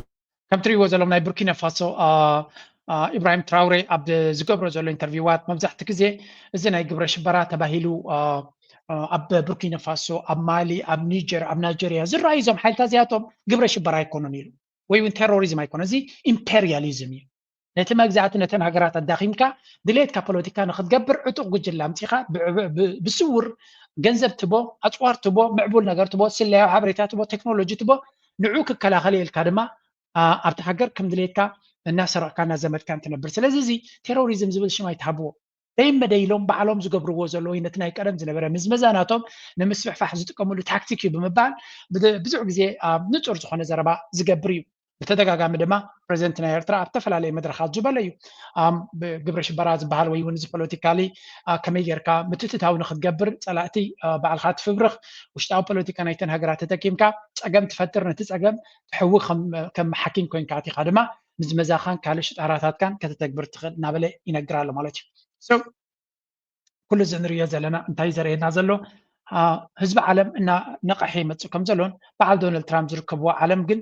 ከም ትሪእዎ ዘለኹም ንሃገራት ብፍላይ ብቁጠባ ሕይል ንዘይበለ ሃገራት ኣብ ኣሜሪካ ተፀጊዐን ዝነበራ ሃገራት ድማ ከም በዓል ናይጀሪያ ማለት እዩ ዓብ ብድሆ ኮይንዎን ኣሎ ከምኡ ተመሳሳሊ ንኬንያ ከምኡ እንድሕር ኢሎሞም ኬንያ ክገብርዎ ዝኽእሉ የለና ኣሜሪካ ፅጋዕ ቁጠባ ኣሎ ኢትዮጵያ ከምኡ ድሕሪ ኣሜሪካ ኣትራ ኣቢላ ተዛሪባታ ኣብዪ ኣሕመድ ተንበርኪኹ እግሪ ናይ ኣቢ ምስ ዓንበር ጠጠው ክብል ኣንፃር ኣይክእልኒ ምክንያቱ ሲምፕሊ እቲ ኢትዮጵያን ኤርላይን ኢሉ በረቅረቅ ዝብሎ መዓት ክሬዲት ላይን ኣሎ ስለዚ ካብቲ ናይ ኣሜሪካ ባንክታትን ገለን ኣሎ ካልእ ናይ IMF ኣሎ ናይ ወርልድ ባንክ ኣሎ ናይ ካልኦት ኩሎም እዞም ሓገዛት እዚኣቶም ኣሜሪካ ብዓብዪ እውን ነቲ ባጀት ናይቲ መንግስቲ ዝሕግዘሉ ዝተፈላለየ መንገድታት ኣሎ ሓደ ካብቲ ዓብ ፀገም ኣጋጢምዎ ዘለዎ ናይቲ USAID ዝበሃል ዝህቦ ዝነበረ ሓገዝ ንሱ ጠጠው ስለ ዝበለ ዝቅልውላው ናይ ኣቢ መመሊሱ ዝበስ ዘሎ ስለዚ ነተን ሃገራት ቀደም ተንበርከክትን ተገዛእትን ፅግዕተኛታትን ናይ ኣሜሪካ ከም ዝኾና ገይሮመን ድሕሪኡ ድማ መወራዘይ ገብሩኻ እንተደይልካ ድማ ከምዚ ሕጂ ትሪእዎ ዘለኹም በጉ ኢሉ ካብ ሰማይ መፅኡ እቲ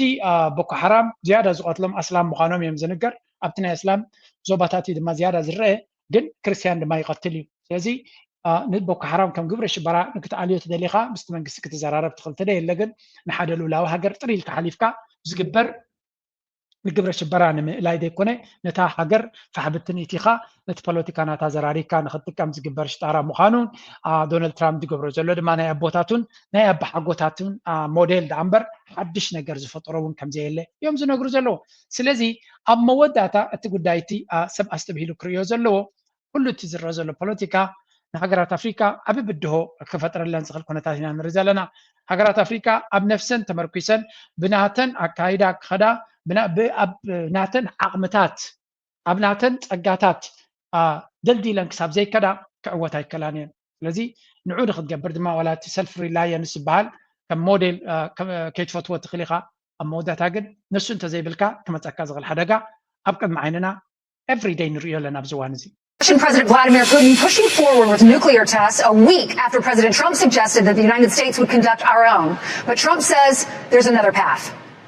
We're the #1 nuclear power, which I hate to admit because it's so horrible. It's such a horrible situation if it ever has to be. Is Russia second? China's a distant third, but they'll catch us. ብሓፈሻ ከም ንሪኦ ዘለና ኣብ መንጎ ራሽያን ዶናልድ ትራምፕ ምስቶም ቀንዲ መወዳድርቲ ክኸውን ከሎ ሃምብል እዩ ዝኸውን ዘሎ ብፍላይ ናብ ራሽያ ናብ ቻይና ከተኩር ከሎ ናይ ብሓቂ ቋንቋ ናቱን ኣዘራርባ ናቱን እዩ ዝቕየር እዚ ከዓ he only responds to power ዝብልዎ በዚ እዩ ብጀካ ሓይሊ ንዶናልድ ትራምፕ ክስምዖ ዝኽእል ወይ እውን ከስምዖ ዝኽእል ሓይሊ የለን ሓያል ተኮይንካ ጥራይ ክብረት ዘለካ ስለዚ ብዛዕባ እዚ ናይ ኒኩለር ራሽያ ልዕልዩ ምዃና ናይ ብሓቂ ትስምዖ ቻይና ድማ ስምዖ ብዛዕባ ቻይና ዝብሎ ስለዚ ቻይናውያን ክንምንታይ ኣብ ኣእምሩ ፍሪፍ ዘሪኦም ልኹም nuclear power, which I hate to admit because it's so horrible. It's such a horrible situation if it ever has to be. Is Russia second? China's a distant third, but they'll catch us within 4 or 5 years. They want to catch us and they'll be able to catch us. And we're maybe working on a plan to denuclearize the three of us. So we'll see if that works. Here to react is Fox News senior. ብሓፈሻ ከም ንሪኦ ዘለና ራሽያ ድሕሬና እያ ዘላ ቻይና ድማ ቀልጢፋ ከተርክበና ከም ትኽእል ስለ ዝርዳእና እቲ ናይ ኒኩለር ዓቕሚ ክንሕይል ኣለና ፑቲን ከም ድማ ቻይና ነዚ ቻለንጅ ናቱ ተቐቢሎም ኣብ ስራሕ ብዝበርትዐ ክሰርሑ ከም ዝኽእሉ ይርድኦ ኣሎ ስለዚ እታ ኣምፂዋ ዘሎ ናይ ኒኩለር ትብል ቅድድም ንባዕላ ተገምጢላ ንዑ ሓደጋ ከተውድቐሉ ነታ ኣሜሪካ ድማ ሽግር ክትፈጥረሉ ከም ትኽእል ስለ ዝርድኦ ዘሎ እዩ ምናልባት ብዛዕባ ቻይና ኩሉ ግዜ ከም ዝፍርህ ዘለዎም ኣብ ኒኩለር እውን ይኹን ኣብ ኣፅዋር እውን ይኹን ኣብ ቴክኖሎጂ እውን ኩሉ ግዜ ክቕድሙና እዮም ዝብል ፍርህ ዘለዎ ካበይ ዝብገስ እዩ ፅነ ኢለ ከርየኩም እየ ቅድሚ ሓንቲ ኣብ እዚ ምዕራባዊ ዓለም ዘፍርሆን ዘውድቖን ዘሎ ኩነታት ግን እንታይ እዩ እስከዚ ኣስምዑ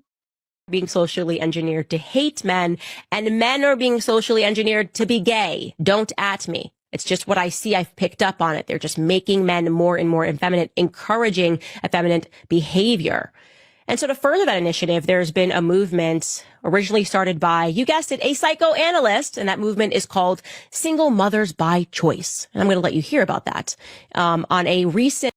እንታይ ትብል ኣላ ካንዲስ ኦውንስ መስለኩም ኣይ ዶንት ኖ እዚኣ ጓል እዚኣ እኳ ከም ብርዋ ድማ የንብርዋን ኣይፈልጥን እየ ግን ኣብዚ ምዕራባዊ ዓለም ንነብር ዘለና ነቶም ደቂ ኣንስትዮ ደቂ ተባዕትዮ ከም ፀልኣ ገይሮም እዮም ኢንጂነር ዝገብ ወይ ከዓ ዘተባብዕዎን ወይ ዝምህርዎን ዘሎ ብሕቡእ መንገዲ ደቂ ኣንስትዮ ኣንጻር ደቂ ተባዕትዮ ንክኾና እቶም ደቂ ተባዕትዮ ድማ ክዓብዩ ከለዉ ፆታዊ ግብረ ሰዶም ንክኾኑ እዮም ዘተባብዕዎም ዘሎ ኩሉ ናይ ደቂ ኣንስትዮ ባህሪ ክለብሱ ኣሰብኡት ንኸይኮኑ ደቂ ኣንስትዮ ምስ ደቂ ኣንስትዮ ከይፈቱ ግብረ ሰዶም ንክኾኑ ምክንያቱ ደቂ ኣንስትዮ ኣወዳት ከም ዝፀልኣ እንድሕር ጌርካየን ግብረ ሰዶም ንክኾነ ኢኻ ትገብረን ዘለኻ ኣብ መንጎቶም ደቂ ኣንስትዮ ደቂ ተባዕትዮን ዘሎ እተን ደቂ ኣንስትዮ ድማ እተን ደቂ ኣንስትዮ ሎም ኣዋል ዘለዎ ኣዴታት ኮይነን ኣወዳት ስለ ዝፀልኣ ንደቀን እንታይ ገይረን የዕብይዎም ከም ኣዋልድ ገይረን የዕብይዎም ከም ኣዋልድ ገይሮም ስዕበይዎን ድማ ፅባሕ ንጎ እንታይ እዮም ዝኾኑ ግብረ ሰዶም ይኾኑ ኣብዚ ስምዕወታ ጌራታ ዘላ እዛ ኩላ ሲንግል ማሚላ ትዛረብ ከይፈለጠት እያ ትገብር ግን እቲ ሓሳብ ስምዕዎ CBS episode in which they were celebrating Mother's Day. And so they decided to do that by showing single mothers by choice. Take a listen.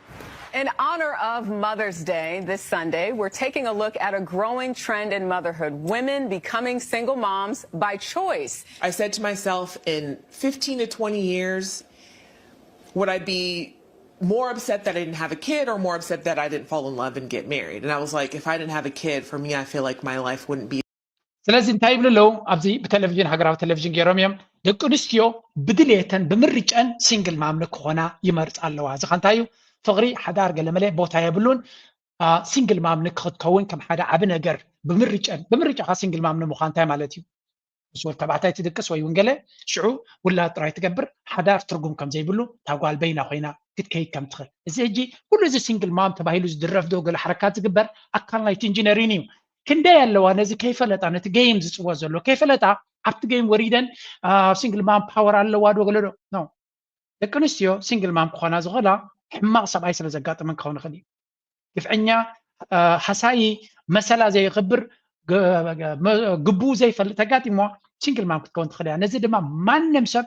ኣእምሮ ዘለዎ ዝርድኦ እዩ ብምርጫይ ሲንግል ማም ክኸውን እየ ዝበሃል ግን እንታይ እዩ ንስኻ እኮ ወላድ እንድሕሪ ኮንካ ትውላድ እኮ ናቱ ምርጫ ኣለዎ ንስኻ ኣምፂኻ ኣለኻ ግን ንሱ ኣቦናደን ክህልዎ ይደሊ ኩሉ ዓይነት መፅናዕቲ ድማ ዘረጋግፅ ኣቦናደን ፅቡቕ ይንውላድ ስለዚ እንታይ ይብሉ ኣብዚ ብምርጫን ሲንግል ክኾና እዚአን ከምዚ ኢለን ኣሰቡ ዝፀልዓ ወሊደን ዘዕብይዎም ቆልዑ ድማ መወዳእታ ድሕሪ ክንደይ ዓመታት እውን እንታይ ከም ዝመስሉ ንሳቶም ግብረ ሰዶም ዝኾኑ ኮይኖም ከም ዝዓብዩን እቲ ውፅኢት ድማ ባሕንጎ እቶም ደቂ ተባዕትዮ ግብረ ሰዶም ንክኾኑ ኢንጂነር ንክኾኑ ኣወዳት ናፀልኣ ፅልእ ናይ ኣወዳት ዘለወን ኣዴታት ነቲ ወዲ ከም ወዲ ክዕብዮ ኣይክእላንን ከም ሰብኣይ ክዕብዮ ኣይክእላንን እንታዳ ነቲ ንሰን ኣብ ሓንጎለን ዝቀሪፀንኦ ዘለዋ ጓል ዝመስል ወዲየን ክገብራ ዝኽእላ እናበለት እያ ትምጉት እዚ ሓበሬታ እዚ እንተሰማዕኩሞ ፅቡቕ እዩ ብዙሓት ሰባት ነዚ ሪኦም ናበይ ይኸዱ ኣለዎ ድማ ስሙ leaving the UK, the US and Canada for the East and you can as well. ያ ብሰንኪቲ ዘለዎ ኩነታት ኩሉ ናይ ቁጠባ ጥራይ ደይኮነ እዚ ሶሻል ኢንጂነሪንግ ንብዙሓት ሰባት ስለ ዘሰንብዶም ዘሎ ሰባት ኣብ ዓቕሚ ዘለዎም ካብቲ ሃገር ናወፁ ናብ ዘዋፅኦም ቦታ እስላማይ እንተኮይኑ ዓዲ እስላም ይኸይድ ኣፍሪካዊ ናብ ኣፍሪካ ድዩ ኤስያውያን ናብ ኤስያ ኣብ ዘዋፅኦም ካብዚ ምዕራባዊ ዓለም እቶም ዓቕሚ ዘለዎም ተራ ሰብ ኣይኮን ዓቕሚ ዘለዎ ናብ ዓዱ ምኻድ ከም ምርጫ ይወስድ ዘሎ ሓንቲ ናይ ቻይና ክበኩም እየ ምንታን ኢንስፒሬሽን ክኾነኩም So many people are worried about China right now. This is a city called Chengdu in China, and it's the 1980s pictured here. Nothing much. The city has about a 5. ዶናልድ ትራምፕ ፖለቲከኛታት ናይ ኣሜሪካ ሚድያ ናይ ኣሜሪካ ብዛዕባ ቻይና ሕማቅ ክዛረቡ ከሎ ወይ እውን ፍርቅ ክስምዖም ከሎ ካብ ምንታይ ዝበገስ ይብለና ኣሎ ቸንዱ ትበሃል ከተማ ኣብ 1980 ቅድሚ 45 ዓመት እንታይ ከም ትመስል ረይዋ ተራ ከተማ ተራ ህዝቢ ይነብር ብሽክሌታ ይዝውር አይ ቲንክ ምስ መናብሮ ናይ ኤርትራውያን ዝመሳሰል ኣለዎ maybe ኣብ 80ታት ኤርትራ ኾነ የራኸት ኮን ትኽእል እያ ስለዚ ህዝቢ ረይዎ ተራ ህይወት እዩ ዝነብር ቅድሚ 45 ዓመት ኣቢሉ ማለት እዩ እዚ ወላ 40 ዓመት በሎ ስለዚ እንታይ ይመስል ነይሩ እንታይ ይኸውን ኣሎ ሎሚ ታ ቸንዱ ትበሃል ዘላ ከተማ ከይትስንብዶ ግን ካብ ቅርሶም ፅቡቅ ጌርኩም ሓዝዎ እንታን ክርዳእ But this is the same city today. $350 billion GDP. Leading the world in and it's the ሪዎ ኣለኹም እዚ ዝነበረ ኣብ ውሽጢ 40 ዓመት ዳርጋ ዕድመናተይ ማለት እዩ እንታይ ኮይኑ ኣሎ ካብዚ ናብ ምንታይ ቀይሮም ኣለዉ ከምዚ ዓይነት ኣብ ፊልም እንተዘይኮይኑ ኣብ ሪያሊቲ ይረአን እዩ ስለዚ ከምዚ ዓይነት ምዕባለን ከምፅእ ዝኻለ 40 ዓመት ዝመፁ ዘሎ 40 ዓመት እንታይ ክኸውን ከም ዝኽእል ክትግምት ትኽእል ዶ ያ ሲቲ ንኣሜሪካ ልቦም ኣጥፊሎም ዘለዉ ንሕና ድማ ኣብ 40 ዓመት ከምዚ ክንከውን ንኽእል ኢልና የለና እቲ ተስፋ ዝህብ ቪድዮታት ንበኩም ዘለና ምክንያቱ hey things change you know ኩሉ ግዜ ብሕማቕ ጥራይ ክትሪኦ የብልካን ስለዚ እዚ ናይ ቻይና ኢንስፒሬሽን ክኾነና ክንብል ከለና it's really something you can inspire yourself ሕብረተሰብካን ሃገራትካን ክበፅሖ ዝኽእላየን ዝከኣል ድማ እዩ ከም ዝከኣል የርእዩና ኣለዉ ንዑ ድማ ኩሉ ግዜ ክንነግረኩም ንደሊ ስለዚ መጀመርያ ብውልቅና ፅባሕ ንጎ ድማ ብሃገርና ከምኡ ክንከውን ተስፋ ንክንገብር ናይ መወዳእታ Coins are usurping part of the role that we thought Bitcoin would play. So our bullish forecast out there is 1.5 million by 2030. Given what's happening to stable coins, which are serving emerging markets in a way that we thought ካቲ ውድ ከም ትሪእዋ ዘለኹም ድሕሪ ክንደይ ዓመታት እያ ማለት እዩ ድሕሪ 5 ዓመት ወይ እውን 4 ዓመት ማለት እዩ እዚ ሕጂ 100,000 ዘሎ ከባቢ 100,000 200,000 ገለን ሽሕ ዘሎ ቢትኮይን 1.5 1.5 ሚሊዮን كونية تبل دلا نزز زتبلو زلا زدقف دما أب مجمرة أب CNBC تبلو زلا عبي هجرة تلفزيون ويون حدا عبي mainstream media يكالا دما زيا أبا ينفسر يا كابتن كونسيو تازبل هات ينفسر تبهالي أول سلازي ترى سبات هيكونوا تم مخرجوا بهم زلوا زد اللي مصنع تغيركم زد اللي تمرت وسيتكم زد اللي وسعنا تغيركم صباح نجو درهم مش عمد من البات ولا فرق نايت تبلو زلا انت غينو تخرعلو تخوليهم سلازي تقداي تحلفكم يبلون ودي له كله ابز حجي تقاموا لكم يدلي let's continue የብደት መንፈስ ነው አገሪቱ ላይ የተለቀቀው ሰው አብዷል ማበዳችን የምናቀው ወይ ከተገረፍን በኋላ ይሆናል ግን አሁን በአሁኑ ሰዓት እኔ የምደመድመው ምንድነው የኢትዮጵያ ፖለቲከኞች አብደዋል የኢትዮጵያ መሪዎች አብደዋል ጤነኛ ሰው ትንሽ ነው ያለው ያበደ ደግሞ ምን እንደሚያደርግ መገመት ተከል ኣብ ኢትዮጵያ ዘሎ ፖለቲከኛ ዝተጸለለ እዩ ስለዚ ኣብ ኢትዮጵያ ዘሎ መርሕነትን ፖለቲከኛ ዝተጸለለ እዩ ዝብል ዘሎ ቃል በቃሉ ፓስተር ዲገለዩ ምዝ ዘሎ ከምኡ ክድብል ከለና ካብ ዜሮ ተበጊስና ትዕብዳን ከርየኩም የገለ ዓይነት ዕብዳን ሌላ ግን ህዝቡን የመናቅ አታቁም አትረዱም እኛ ነው ደም የምናቆይ ማለት ነው ኢትዮጵያ የሌላትን ያልነበራትን ያላጣጣማችውን ነገር አለም እየጠየቀች ያለችው ምታቀውን ነገር የነበራትን ስታጣጣም የነበረውን ነገር ነው ይሄንን ነገር በምንም መከለል አይቻልም በምንም መሸፈን አይቻልም ሕጂ أبدأ بحر الزبل أبدأ نبي بس إلا مسيلكم كل تناجر كريكم يا دحري أبتي كوينات كن حلف سلزو خنا سينورات متاقوا جزاچون مقاوج عندهم دغمو የወደቡን ክራይ በ90% ሚሊየንስ ኦፍ ዶላርስ ስለሆነ ወጪ የሚታረግባቸው ለዛ ክራይ ስለዚህ እቲ ናብትንሽ ተይወለዶ ከመይገር ካነትና ያፍደገ ባህሪ ናይ ወደብ ክራይ ኩገድለልና ወሪር ካንተ መስከ ማለት እንግዲህ በዚህ መሃል ውስጥ እንግዲህ ኢትዮጵያ ባህሪ ማለት ጉዳይ እስካሁን ያጣነው ከኢኮኖሚና ከእድገት ጋር በተያያዘ ነው የተጎዳን መረዳት ራስን የመሆን ራስን የመፈለግ ለስላሴ ጊዜ እንዲሁም ከራሻም ከአሜሪካም ጋር ባይሃድግ ጊዜ አሁን ደግሞ ከሁሉም ጋር ስለዚህ እዝን ሪዮ ዘለና ስለምንታየም ዝጥቀሙሉ ዘለው ነቲ መንሰይ ከምዚ ጌርካ ብሬን ዋሽ ተጌርካ ድማ እንታይ ትገብር ኣብዚ ኸይዶም ኣብ ካርታ ኣትዮም እንታይ ገብርለው ረዩ እዚ ብዙሓት ኤርትራውያን ጫውጫውታ ገይሮም ዝገልፅዎ ዘለው እዩ ኣብ ካርታ ኣትዮም ኣብ ጉግል ማፕስ ኣትዮም ወይ እውን ኣብ ካልእ ናይ ማፕስ ዘሎ ኣትዮም እንታይ ገብርለው እስከ ንኢንተርነት ጌጋ ሓበሬታ ንምሃብ ማለት እዩ ስለዚ ኣብ ዓሰብ ኣቲኻ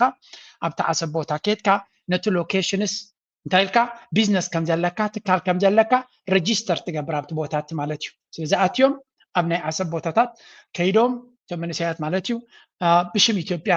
ይፅሕፍዎ እሞ ናይ ኢትዮጵያ ንብረት ነይሩ ኢሎም ንዓለም ከጋጊዩ ንሕጊ ናይ ዓለም ከጋጊዩ ማለት እዩ እንተወሓደ ግን ነቲ ናራቲቭ ናይ ኢንተርነት ነቲ ኣርቲፊሻል ኢንተሊጀንስ ማኒፕሌት ንምግባር ዝኽየድ ዘሎ ስጉምትታት ንርኢ ኣለና ስለዚ እዞም ሰባት እዚኣቶም ተጨሊሎም ዓቢዶም ክብለና ከሎ እቲ ፓስተር ማለት እዩ ካብ ዜሮ ዝተበገሰ ኣይኮነን ነዚ ገይሮም ድማ ኣፍ ልቦም ነፊሖም ከም ትሪእዎ ዘለኹም ኣድ ዮር ቢዝነስ ተባሂሉ ወይ ከዓ ኣድ ዳታ ፕሮቴክሽን ገለ ኢሎም ዮር ኦፒኒየንስ ኣባውት ማፕስ ተባሂሉ ኣብዚ ፅሑፍ ብምእታው ነቲ ነገር ኣይትዮም ይገብርዎ ኣለው ሪፖርት ኣን ኢሹ ቹዝ ኣን ኦፕሽን ስለዚ እቲ ዘሎ ኣሽማት ክቕየር ከም ዘለዎ ገይሮም ተጋጊ እዚ ሰርች ፎር ገለመለ እናተገበረ ዝገብርዎ ዘሎ ሽጣራኻ ዶኩመንት ገይሮም ይነግሩና ኣለው ምናልባት እዚ ንበዓል እቲ ዝገብርዎ ዘለው ኤቪደንስ ስለ ዝኾነ ክቕመጥ ኣሎ ፍራውድ ኢንፎርሜሽን ናይ ኤርትራ ቦታታት ብጌጋ ዝተገበረ ከም ዝኾነ ኣብዚ ድማ እቲ ሽም ናይ ኢትዮጵያ ምዃኑ ፍራውድ እናበሉ ሪፖርት ይገብርሎ ማለት እዩ የኣይ በኣታቶም እቲ ጉግል ማፕስ ዘሎ ናይ ኢትዮጵያ ንምግባሩ ዝግበር ዘሎ ኩነታት ምዃኑ ኢና ንርኢ ዘለና እዚኦም ሰባት እዚኣቶም ክንደምንታይ ርሕቀት ክኸዱ ከም ዝኽእሉ ነገራት ንምስራቅ ንምብልሻው ድማ ተደጋጋሚ ንርኢ ኣለና እዚ ድማ ኣብ ቅድሚ ዓይኒ ገይሮም ባዕሎም ዝገብርዎ ዘለው እዩ and someday ተተሓሳስበና ጉዳይ ክህሉ ከም ዝኽእል ምፍላጥ የድሊ እዚ ናባኹም ኣቕሪብና ኣለና እቲ ስርቅን ተንኮልን ክፍኣትን ድማ ተተገምጢሉ ናብ ነፍሶም ይድመጽ ዘሎ ብናይ መንገዲ በዚ መንገዲ ከተማና በምዕራብ ጎንደር ቀጠናዎች ከባድ ውጊያ መካሄዱ ተገለጸ። የአፋብሃ ቴዎድሮስ እዝ 3ኛ ጎጃም አገው ምድር ክፍለ ጦር 10 አለቃ ኤፍሬም ብርጌድ ዛሬ ጥቅምት 26 2018 ዓ.ም ወደ አዲስ ቅዳም ከተማ በመግባት ያገዛዙን ጦር ከጥቅም ውጪ ሲያደርገው ውሏል። ያገዛዙ ኃይል በከተማ መውጫና መግቢያ ጨምሮ ምድሯ ላይ ሁሉ የቆፈረውን የቁም ምሽግ በመተማመን ከተቀመጠው ሰራዊት ውስጥ ግማሹን ከፍሎ ኬላ ዘርግቶ ለመዝረፍ ያደረገው እንቅስቃሴ መክሸፉም ታውቋል። በዚያው ቀጠና የአፋብሃ ቴዎድሮስ እዝ ያ ወላጆቻችን አይደለም እዚ ትሪእዎ ዘለኹም ሰራዊት ናቱ ብሓያል መኸተናይ ፋኖ ካብ ግዜ ናብ ግዜ ወላ ታካይዳ ናይ ፋኖ ክትሪኦ ከለኻ ናይ ብሓቂ ወኒ ዘለዎ ሰራዊት ጥራይ ከምዚ ዓይነት ጉዕዞ ዝገብር ናይ ኣቢ ሰራዊት ከምዚ ዓይነት ክትረኽቦ ኣይከኣልን እዩ ለንቀደ ድማ በተፈዳሕ ስለ ዝበሎ እቲ ፊልድ ማርሻል ኣብዚ ስምዑ የወላጆቻችን አይደለም እጅ ከመስጠት አንድ ቀን ማደር የለንም መሞት አለብን ብለን ነው ወደ ውጊያ የገባ ነው። ስለዚህ ኢድና ካብ መሃብ ኢድ መሃብ ናይ ቦታትና ይኮነን ካብ ኢድ መሃብ ሞት ይዕሸና ኢልና ኢና ናብ ኩናታት ኢና ይብልለው ኣብቲ ኩናት ዝኣተው ከሚሉ ሰለለ ሰራዊት ከሚሉ ምሂሩ ዝሰደደ በሉት እንጂ አባታችን ተማርከዋል አባታችን ተማርከዋል እኛም ተደግመናል አቦታትና ተማሪኾም ንሕና ድማ ተደጊምና ደድሕረይ ዓቢል ክበሉ ይብሎም ኣሎ ፋኖ ስለዚ ንሱ ዝብሎ ዘሎ ዘረባ ዳርጋ እቲ ዝበለፀ መስሓቂ ኣብ ሶሻል ሚድያ ኮይኑ ዘሎ እዩ እቶም ናይ ኣምሓራ ድማ መዋዘይ ረኺቦም ሙሉእ መዓልቲ ክጭፍጭፎ እዮም ዝውዕሉ ዘሎ በዚያ ጌርና ክንሰግር አባቶቻችንም አይደለም ታሪካችንም አይደለም ምናምን የሚል ንግግር አለ እስኪ እንስማው እጅ መስጠትማ የወላጆቻችን አይደለም እጅ ከመስጠት ማደር የለም ሐሳቡ ጥሩ ነው አይደል ሐሳቡ ጥሩ ነው እጅ መስጠት ለኢትዮጵያውያን ሞት ነው እጅ ከመስጠት መሞት ይሻላል አንድ ቀንም ማደር አያስፈልግም የሚል ንግግር ነው የሚያደርገው ችግሩ ግን ይሄንን ጦጦ በልብላ ያዴግ አንድ ጥይት በጆሮ ስር ስተኩስ እጅ ወደ ላይ ብሎ ተማርኮ የያዴግ እስረኛ የነበረ ብርሃኑ ጁላ ሲለው ነው የማያምረው እቶም ዝዛረብዎ ዝነበሩ ከንታ ይብሉ ነይሮም ይኾኑ ብዕለቱን ብሰዓቱን ብኩሉ መንገዲ ተማረኸሉን ገይሮም ነዚ ሶሻል ሚድያ በፅቢፆም እዮም ቀኒዮም ትጁላ ዝበሃል ድማ አይ ቲንክ ኣብታ ዝነበራ ጉድጓድ መሓሸቶ ነይራ እንታይ ክገብር ይካባወት እዩ ዘይትኸውን ቃል ኣውፅዩ ባዕሉ ጎል ከም ዝኣተወ ዝንገር ዘሎ ፋኖ ድማ መዓልታዊ ከም ትሪእዎ ዘለኹም ብዙሕ ዓይነት ምንቅስቃሳት ይገብራሎ ገጭፍ ዝኾነ ረፅሚ ኩናት ይግበራሎ ብዙሓት ሰራዊት ገሊኦም ኣድቢዩ ይማርኽ ንገሊኦም ኣብ ካልእ ቦታ ይማርኾም ኣምሓራ ድማ ኣብ ክልል ኣምሓራ ድማ እቲ ብልፅግና ብዝከኣለ መንገዲ ብዙሕ ፈተነታት እዩ ዝገብር ዘሎ ክሳብ ሕጂ ድማ ክሰልጦ ይከኣለን ኣሎ ስለዚ ሚድያ ኣፈና ስለ ዝገብር ዘሎ ኢንተርናሽናል ሚድያ ስለ ዘይዛረበሉ ዘሎ እምበር ገጅፍ ኩናት እዩ ዝካየድ ዘሎ ኣብ ክልል ኣምሓራ ፋኖ ድማ ኣብዚ ሕጂ ዘሎ ፋኖ ናይ ብሓቂ ሓያል ተመክሮ ይሒዝ ዘሎ ንፋኖ ድሕሪ ሕጂ ክንዕቆ ዝኽእል ሓይሊ ክህሉ ይክእልኒ ምናልባት ኣቢ ምስ ፋኖ እንድሕሪ እዚኣ ምናልባት እየ ዝብለኩም ከም ገለ ኢሉ ናይ ኣምሓራ ጉዳይ ብሰላም ተዓሪፍሉ ንብሙሉኦም ፋኖ ናይ ፌደራል መንግስቲ ወታደራት ገብሮ ምዃኑ እዩ ምክንያቱ ሰራዊት ናቱ እቲ ብልፅግና ሰራዊት እንታይ ምዃኑ ርኢዎ ኣሎ መን ኣብ ኩናት ሓያል ድሮ ተፈሊጡ ኣሎ ስለዚ እቲ ኩናት ናበይ ገፁ ይኸይድ ኣሎ መን ኣብ ኩናት ተመክሮ ዘለዎ ዓቕሚ ዘለዎ ብቅዓት ዘለዎ መን ኸ ከንቶ ዝኾነ ኣብዚ እዋን እዚ ንፁር ኮይኑ ኣሎ ሕጂ ናብቲ ኣብ ወገን ትግራይ ዝንበብ ዘሎ ኩነታት ክንሓልፍ ምስታ ናይ ባሕሪ ዝበልዋ መጀመርያ እዚ ናይ ኩናት መንፈስ ለንቀነ ብርሃነ ዝበላ ከምኡውን ክልቲኦም ዝበልዋ ኣብዚኣ ክልተ ዘረባ ክበኩም እየ ስምዑ እስኪ እዚ ዝፈጠረስ እዩ ንዕኡ ትክክል አንጻር ትግራይ አንጻር ህላዊ ትግራይ ዝግበር ዝኾነ ዓይነት ዝገብሮ ትክክል ትግራይ ድማ ሕዝኮ ምስ ኤርትራ ኮይናስ አንጻር ብርሃን ጁላ ክትኩስ እየ ይብለት ተተኩስ ግን ናይ ሞራል ልዕልና ኣለዋ እሱ ካሊእ ጉዳይ እዩ ፅንሕን ክፍለጥ ዘለዎ ማለት እዩ ሕዚ ግን እንታይ ዝበሃል ዘሎ ንዑ ምሳይ ኮይንኩም ካብ ትግራይ ተፈፀመት ኣብ ኤርትራ ፍፅምዋ ተባሂሉ ኣይንፍፅምን ስለ ዝበልካ ምስ ኤርትራ ርክበለካ ምስ ኤርትራ ሰላም እየ ዝደሊ ስለ ዝበልካስ ምስ ኤርትራ ኮንካ ኢትዮጵያ ክትፍርስ ትሰርሕ ኣለኻ ምክንያቱ ንሳቶም ዝፃመዱ ንምፍራስ ስለ ዝኾነ እዩ ባይዘወይ ዝፃመዱ ፅንተት ንምፍፃም ስለ ዝኾነ እዩ ሶ ኩሉ ነገር በትናቶም ልክዕ እዩ ናይ ትግራይ ቅዋም እኮ ግልፂ ነይሩ ምስ ኢትዮጵያ ሰላም ኢና ንደሊ ተዋዓዒልና ኣለና ምስ ኤርትራ እውን ምስ ኣምሓራ እውን ኩሉ ብሰላምን ብሕግን ኢና ንፈቶ ምስ ኣብ ደንበር ዝምልከት ድማ ንመን እዩ ዝምልከት ነይሩ ንመንግስቲ ኢትዮጵያ ባይዘወይ ብዛዕባ ክሕደት ብዛዕባ ፅምዲ ከውግዕን ከሎ ነንባዕልኩም ተዋግኡ ኢሉ ካፍቲ ሒዝዎ ዝነበረ ደንበር ለቂቑ ዝወፅአ ናይ ኢትዮጵያ ሰራዊት ብርሃኑ ጁላ እንታይ እዩ ዝብል ዘሎ እንታይ እዩ ክኾን ዝደልዩ ጉድ እንግዲህ ጦርነቱ ተጀምሯለኝ ጉዞ ወደ አሰብ የሚለው ጉዞ ወደ ትግራይ እንደሚለወጥና እንደተለወጠ ከሁለት ቀን በፊት ነግሬያችሁ ነበረ። ያው እንግዲህ ላለፈው 2 ዓመት የተጋሩ ወይም የቲፒኤልኤፍ ካድሬዎች ዝምታ ላይ ነበሩ። ምንም አይነት ሰላማዊ ሰልፍም ሶሻል ሚዲያ ላይ አክቲቭ አልነበሩም። እንዲያውም እንደ አማራ መስለው እንደ ኦሮሞ መስለው የተለያየ ፕሮፓጋንዳና አጀንዳ ሲሰሩ ቆይተዋል። አሁን ገና ከመጀመሩ already የድሮ ገንዘባቸው ምን እየገዛ እንደሆነ ተመልከቱት። እንግዲህ ይሄ ጋንተር ይባላል። Fellinger John, he is chairman of the Australian Committee for NATO. كم تريوم زلهم انتاينا نسمع زلنا ازازر بازيا قنيايا اتبلع على تريو زلهم جونتر بحال حدا كبزم اوسترايخ كاب اوستريايو اكلنا ممبر نيتو قلمليزبل انتايلو I call for Tigray public independence. No, Tigray Republic independence from ex-Ethiopia. تدقاقامي نيتوبيا كتفرز زلوا زبلو حيلتات ويون تግራይ ሃገር ክትከውን ኣለዋ ዝብሉ ዝነበሩ ሓይልታት ከም በሓድሽ ገንፊሎም ይመጽኹም ዘለው ይዝንገር ዘለው እዚ ድማ ብኩሉ መንገዲ ዝስማዕ ዘሎ ድምጽ እዩ ትግራይ ኩናት ተጀሚራ ነዚ ሕጂ ዘሎ ኩነታት ተጠቂማ ናይ ብሓቂ ነቲ ሲቹዌሽን ክትምዝምዞ ይዘለዋ ትግራይ ከም ቀደም ኣይኮነን this should be something ቶም ትግራይ ኩናት ንምጽኡ ዘይተርፍ ተኮይኑ they have to take advantage of ናቱ ዕድላት ተጠቂሞም ናቶም ረብሓ ከሳልጥሉ ዘለዎም ጉዳይ ዝብሉ ሰባት ኣለው እዚ ዘረባ እዚ ናበይ ክኸይድ እዩ ኩላቶም ኢትዮጵያውያን ድማ ብዝተፈላለየ መንገዲ እዮም ዝጥምትዎ ዘለው እስከዚያ ብርሃነ ልፍዓት ኣብዚያ ዝበላ ንስማዕያ እቲ ዘንጸላሎ ነገር ያው ለኩሉ ሰብ ፍሉጥ እዩ ካብ ግዜ ናብ ግዜ እቲ ኩነታት ናይ ትግራይ ናይ ኢትዮጵያ እናተኻረረ ዝኸደሉ ኩነታት ናይ ፖለቲካ ምህዳር ሙሉእ ዳርጋ እናተዓፀወ ፖለቲከኛታት ዘይኮኑ ኣካላት ናይ ፌደራል ኣካላት ህልም ዝበለ ናይ ሓደ ፓርቲ ናይ ብልጽግና ኦሮሞ ፓርቲ ኣፈኛታት ፕሮፓጋንዲስት ናብ ዝኾንሉ ጫፊና ንኸይድ ዘለና እተዋህው ናይ ኩናት ዝብሎ ዘሎ እውን ናይ ልሂቃን ኣምሓራ ሜንታሊቲ ልተወሰነ መልክዑ ርድኢት ስለ ዘለዎ ምስ ባሕሪ ዝተተሓሓዘ ነገር ተልዒለሎ ምስ ከምፀኦም እየ እዩ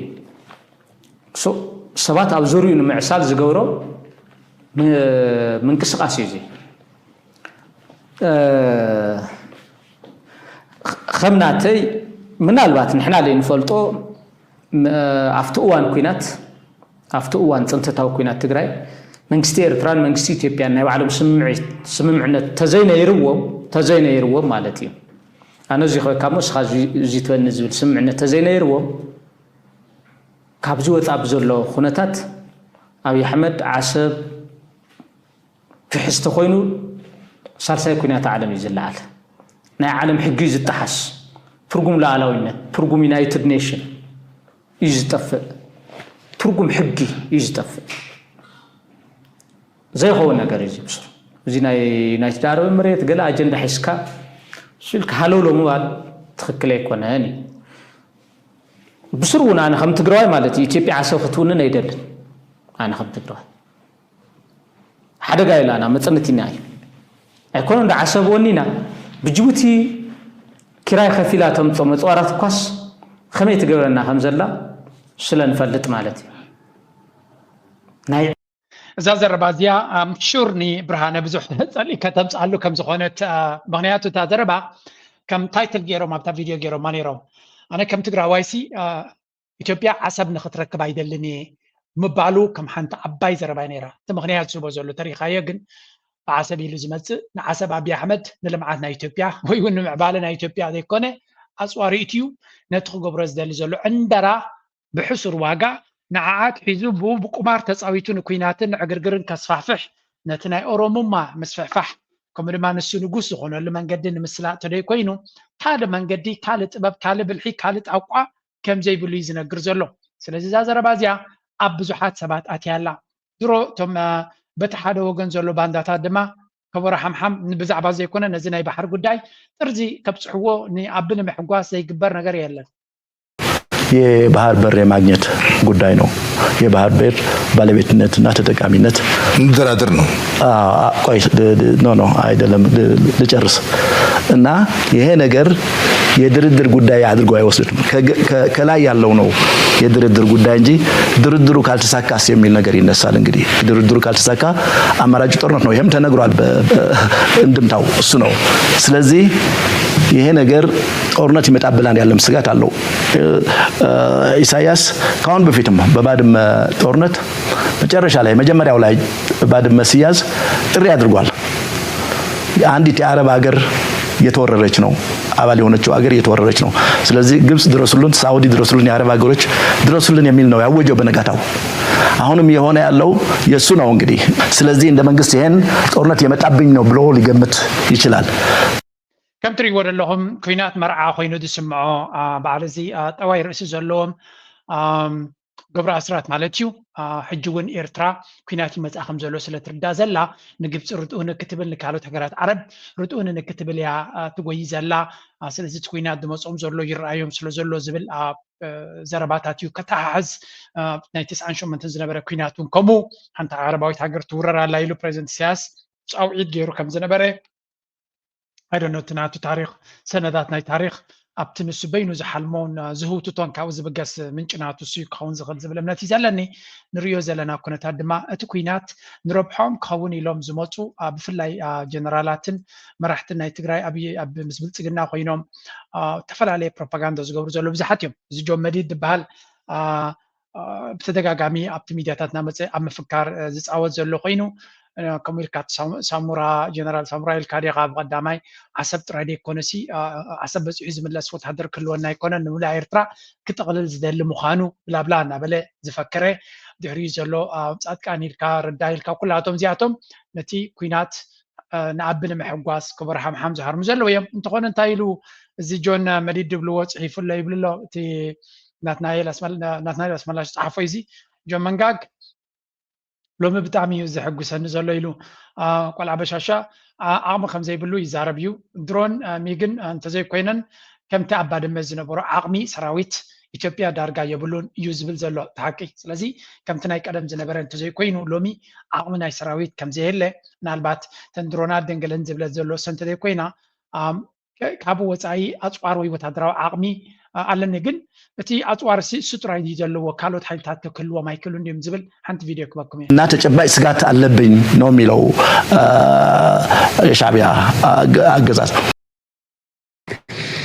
ልክ ከአብዱልፈታህ ሲሲ ጋር ሲያየው ኢሳያስ አፈወርቂን ፉከራው የለም ምንም የለም። አሁን ደግሞ በዚህ ሁለት ቀን ማንን ልኳል? ፊልድ ማርሻል የትግራይን ህዝብ ስለጨፍ እንደገና በአማራ ህዝብ ላይ ስለተነሳ ፊልድ ማርሻል ብሎ እንትን ሰጥቶታል። ምንድነው ማዕረግ ሰጥቶታል። ስጠይቅና ትንሽ እንትን ስል ሳነብ ፊልድ ማርሻል የሚሰጠው አገር ከሌላ አገር ጋር ጦርነት ገጥማ ስታሸንፍ ነው። የእርስ በርስ ግጭት ፊልድ ማርሻል ሲያሰጥ ግን አይገርማችሁም? እዛ ሰበይቲ እዚያ ዛጓል እዚያ ባሶሪ ዛጓል እዚያ እስክትበልሕ ማዓት ያነ ኩሉ ጊዜ ያተገርመኒ ጉዳይና ኢትዮጵያ ድማ ናይ ብሓቂ ዘገርም እያ ትብል ኤርትራ ትፍክር ኣይትረአየኒ ኣደላ መብዛሕትኦም እቶም ንኤርትራ ክድግፉ ዝፍትኑ ወይ እውን ዝድግፉ ሓይልታት ኣብ ሓንቲ ነጥቢ እዮም ምስ ኤርትራ ዝሰምሩ እሳ ድማ ኤርትራ መንግስቲ ኤርትራ ወይ እውን እቲ ፕሬዚደንት ሃገር ኤርትራ ክፍክር ወይ እውን ተህዲድ ክገብር ኣይረአን እዩ ዘሎ ክትፍክረሉ ትኽእል ብዙሕ ምክንያታት ከለዋ ኣብ ናይ ምፍካር መንፈስ ዘይረኣዩ ዘለው ኤርትራ እዮም ዝብሉ ዘለው። ስለዚ ካልኣይ ድማ ኣብ ውሽጢ ኩናት ሓትሕት ተዋጊእካ ንተጋሩ ስዒርካ ወይ እውን ነቲ ናይ ህወሓት ሓይሊ ስዒርካ ኩናት ሓትሕት ህዝብኻን ሃገርካን ስለ ዘብረስካ ዶ ንሓደ ሰብ ፊልድ ማርሻል ማዕርግ ትበይኻ ናይ ካልእ ሓይሊ ወራሪ ሓይሊ ዓብይ ሱፐር ፓወር ዝሰዓረልካ ምናልባት ፊልድ ማርሻል ክትብሎ ትኽእል። ብመሰረቱ እዚ ሃገር እዚኣ ኣብ ህውተታን ኣብ ፈፂንካ መትሓዚ ዘይብሉ ዓይነት ዓጀውጆ ወዲቓ ዘላ ሃገር ምዃና እያ ትነግር። ኤርትራ ግን በቲ ንሶም ዝደልይዎ ዘይኮነ ናታ መንገዲ ሒዛ ትኸይድ ዘላ ብዙሓት ካብቲ ኢትዮጵያውን ነዚ ናይ ኤርትራ ኣካይዳ ከድንቕዎ ትሰሚዕ ኢኻ። ሓቆም እዮም ድማ ምክንያቱ ተህዲድ ፈኸራ ገለመለ ካብ ኤርትራ ኣይወፅን እዩ ዘሎ። ኤርትራ ስራሓት ትሰርሓላ ወላ ሓንቲ ብዛዕባ እዚ ኩናት ክትዛረብ ኣይትስምዓን እያ። ትንኮ ዝገብርዎ ዘለዎ ድማ ነቲ ዝግበር ዘሎ ዕንግርግር መልሲ እዮም ዝቡ ዘለው እንተተኻኢሉ መልሲ ጥራይ እዮም ዝቡ ዘለው። ካብ ሓሊፉ ግን ዝኾነ ነገር ዝግበር ነገር ወይ ወገን ኤርትራ ዝበሃል ነገር የለን እቲ ካልኣይ ክፋል ናይ ትግራይ ድማ እንታይ ክገብር ዝፍትን ዘሎ ነቲ ኩነታት እዚ ክንሓብኦ ኣለና ዝብል ኣካል ናይ ትግራይ ድማ ኣሎ ስምዑ ኣብዚ ናይ ትግራይ ልሂቃን ክብሎ ዝደሊ መንግስቲ ኢትዮጵያ ኣብ ኢትዮጵያስ ጥዑይ መንግስቲ ድዩ ሕሙም መንግስቲ ቅቡልነት ኣለዎ ድዩ የብሉን ዝብል ነገር ኣይምልከተና ንሕና መሪፆም እዮም ኢሉ መሪፅና ኢሉ ዘጣቃዕሎ ከምድላ ይሞችዮ ኣይሞችዮ ኢትዮጵያ ይጠቕማ ዝብል ነገር ኣጀንዳና ይኮነ መንግስትና ኢሎም ሒዞም ኣለዉ ኣብኡ ግዜ ይንወድእ ትግራይ ክሳብ ነፃ ዘይኮነት ሳብ ሃገር ዘይኮነ ዓርስና ክኢልና ኣብዚ ዓዲ እዚ ዘለውና ረብሓታት ብዝግባእ በዝቢዝና ክነብፅሕ ክንክእል ኣለና ክሰርሕ ኣለዎ እቶም ዝስርሑ ተረኻት ድማ ብእውነት ተኸታቲልና ናይ ምፍሻል ስራሕቲ ክንሰርሕ ኣለና ኩናት ትግራይ ትሕትና ወለጋ እዩ ማለት ዓብዪ ሕማቕ ተረኺቡ ሓደገኛ እዩ እዚ ስኡል ካብ ሻላመላ ክሕልፍ የብሉን ክምጉት ዝግብኦም ክተሎ ብፍላይ ዳያስፖራ ናይ ትግራይ ኩናት ኣብ 2 ወርሒ ተፈፂሙ ተወዲኡ ሓደ ወርሒ ዘይገድስ ብሓፈሻ ከም ትሪእዎም ዘለኹም እዚኦም ድማ እቶም ካልኦት እዮም ትግራይ ገለ ፖለቲካ ናይ ትግራይ እንታይ ዝበሃል ዘሎ ደይ መደይ ተባሂሉ ነቲ ናይ ትግራይ ከም ፖለቲከኛታት ኮይኖማት እዮም ግን ትግራይ ምስ ዓቢ ክትፅጋዕ እንተዘየለ ድማ ሸረፋ ክትሕዝ ነቲ ህወሓት ክጠፍኣ ኣለዎ እሞ ፖለቲካዊ ስልጣን ስለ ዝደልዩ ዘለው ዝኽተልዎ ታክቲክ እዩ እስኪ በዚያ ኻ ንስማዕ በርከት ያሉ የነጌታቸው ተከታዮች አሉ በቅንነት ለትግራይ የሚጠቅም ይመስላቸው ጌታቸው የተለየ ከብልጽጋ የተለየ ሐሳብ ያለው ቢመስላቸው ወጥተው ትናንትናም በቀደም ሰማ ነበር ያሸንፋል ብላችሁ ትደግፏቸው አላችሁ ብያክስተናገር ነበርና ጌታቸው ያሸንፋል ብለው የሚያስቡና አሁንም አሸንፎ አዲስ አበባ ውስጥ ተቀመጠ ይመስላችኋልና እንደዚህ ሰበብ ለተወናበሩት ምን መልእክት ነግራቸዋል አንተ የመሰልክ ፖለቲከኛ ነህ ወይ እኔ የትግራይ ህዝብ ከም በዓል ጌታቸውን ጻድቃንሲ ዓዊቶም ንህዝቢ ዓብይ ስትራቴጂ ገይሮም ንህወሓት ስዒሮም ንኣዲስ ኣበባ ዝኸዱ ኮይኑ ዝስምዖም ተጋሩ ኣለውና እሞ ነዞም ሰባት እዚኣቶም ንስኻ ከም ናይ ኣምሓራ ፖለቲከኛ እንታይ ምክሪ ትህቦም ኢላ ትነግረላ ምክንያቱ ንሳቶም መኺሮም ምስማዕ ስለ ዛበይዎ ቲፒኤልኤፍ የተለየ ሌላ አማራጭ ፓርቲ ያስፈልገዋል ብዬ አምናለሁ ቲፒኤልኤፍን የሚደግፈው የህብረተሰብ ክፍል አለ ያ ኃይል ቲፒኤልኤፍን ይዞ መቀጠል አለበት ከዛ ውጭ ያለው ህብረተሰብ ግን ጠንካራ የሆነ አማራጭ ፓርቲ ያስፈልገዋል ብዬ አምናለሁ ግን የነጌታቸው አማራጭ መጣልሽ ነው ያ ፓርቲ ግን በፍጹም ከብልጽግና ጋር የተነካካ መሆን የለበት ለብልጽግና ጥቅም የሚሰራ መሆን የለበት እንደውም ብልጽግና በይፋ የሚታገል ነው መሆን ያለበት የሚጋፈጥ ነው መሆን ያለበት ምክንያቱም ብሓፈሻ ዲፕሎማቲክ መልሲ ዝህብ ዘሎ እቲ መልስናቱ ድማ ህወሓት ጥራይ ንህዝቢ ትግራይ ከይኣክል ይኽእል እዩ ህወሓት ዝፈቱ ዝብል ኣሎ ምስ ክቕፅል ዝኽእል እቲ ካልእ ግን ናቱ ፓርቲ ገይሩ ናቱ ፖለቲካዊ ሓይሊ ሒዙ እውን ክቕፅል ይኽእል ኣሎ ግን ናይ ግድን ኣይኮነን መጋበርያ ናይ ብልፅግና ኮይንካ ምስ ብልፅግና ጎንባሕባሕ ክትብል እንተ ከም ኖርማል ከማን ትግራዋይ ዋላ ካልእ ፓርቲ ኣንጻር ብልፅግና ይክቃለስ ዘሎ ምክንያቱ ንረብሓ ናይ ህዝቢ ትግራይ ክቃለስ ስለ ዘሎ ናበለ ትምህርቲ ናይ ፖለቲካ ይህቦም ኣሎ ኣብዚ ናይ መምህር ኣብርሃ ሰሚዕና ክንውዲ ኢና ናይ ትግራይ ጉህድ ክኾነሉ እቲ ኣብ ምስ ትግራይ ተታሒዙ ናይ ሓድነት ግዛእ መዓት ቅርሺ እናበተንካ ዝግበር ስራሕ እዚ እዩ ስለዚ ሎሚ ብዛዕባ ትግራይ ሕማቕ ፅሑፍ ወይ ዝዛረብ ወይ ዩቲብ ዘለዎ ኮይኑ ቅርሺ ከም ድላዩ ከም ዝውሃቦ ይፍለጥ ድጋፍ ከም ዝግበረሉ ይፍለጥ ብዛዕባ ትግራይ ናይ ትግራይ ሓድነት ክፍርስ ይኽእል እዩ ተባሂሉ ዝሕሰብ ዝብለካ ዘሎ እዚ ብግልፂ ክንዛረበሉ ዘለና ይመስለኒ እዚ ንትግራይ ካብ ምፍታው ኣይኮነን መጽ ዘሎ ትግራይ ካብ ምጽላእ እዩ ባንዳ ንእሽተይ ሂውካዮ ብጣዕሚ ይሰርሐልካ ደይብል ነይሩ ኣብይ ሓደ ግዜ ንእሽተይ ስልካ ሸው ተብለሉ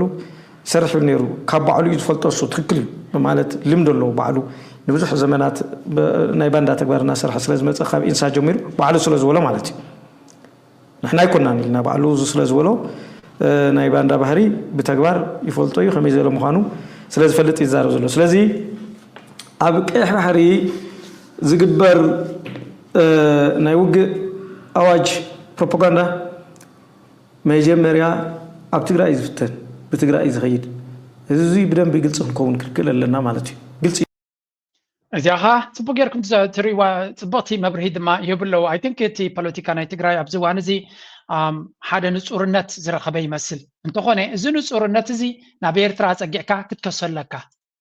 ዝረአ ዘሎ ፀገማት ከምዕድል ብምጥቃም ውሽጣዊ ፀገማትና ክትሓላለኹም ትግራይ ዳግም ዓውደ ኩናትን መዝሐሊ ዓረርን ክትኸውን ምግባር ብፍላጥ ኮነ ብዘይፍላጥ ዝግበሩ ዘለዉ ምንቅስቃሳት መሰረታዊ ረብሓን ድሕነትን ትግራይን ህዝባን ጠቕሊሉ ዝጎድእ ተግባር እዩ ዝበለም ፕሬዚደንት ጊዜያዊ ምምሕዳር ትግራይ ስለዚ ነቲ ሓደ ይኹን ነቲ ካልእ እናደገፍካን እናተሓዘልካን ትግራይ ዓውደ ውግእ ንምግባር ትፅዕሩ ዘለኹም ኣካላት ዝተፈላለዩ ምኽንያት ተጠቒምካ ኣብ ውሽጥና ምጥርጣር ክሰፍሕን ትእዛዝ ወሃብትን ዝኾንኩም ኣካላት ካብ ተግባርኩም ክትቁጠቡም ጊዜያዊ ምምሕዳር ትግራይ ብጥብቂ የተሓሳስብ ክብል እዮም ነቶም ኣብ መንጎ ተጋሩ ብሰንኪ ዝተፈጠረ ፖለቲካዊ ቅልውላው ስዒቦም ሰራዊት ትግራይ እውን ኣብ ክልተ ምኽፋሉ ስዒቡ TDF-ን TPF-ን ክዋጉም ብቐንዱ ብመንግስቲ ኤርትራ ዝምወላ ማሕበራዊ መራኸቢታት ዝዝርግሑ ዘሎም ትግራይ ናይ ቅልውላውን ዓውደ ውግእን ማእከል ንኽትኸውን ዝደፋፍኡ ፕሮፓጋንዳታት ብትሪ ኣጠንቂቑ ዘሎ እቲ ጊዜያዊ ምምሕዳር ፀገም ትግራይ ብዘላቕነት ዝፍታሕ ኣብ ትግራይ ብተጋሩን እዩ ዝብል ጽኑዕ እምነት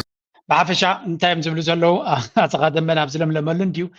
ሚድያታት ኣይ ውሕድኩም ናትኩም ሚድያታት ውሒዱ ሲ ናይ ኤርትራ ሚድያታት እዮም ዘባእሱና ዘለው እዮም ዝብሉ ዘለው ዘገርም እዩ ዘገርም ነገራት ብዙሕ እንዲና ንርኢ ንሰምዕን ዘለና ንኩሉ ሰሚዕካ ከምዘይሰማዕካ ሸፈፊልካ ተሓልፎ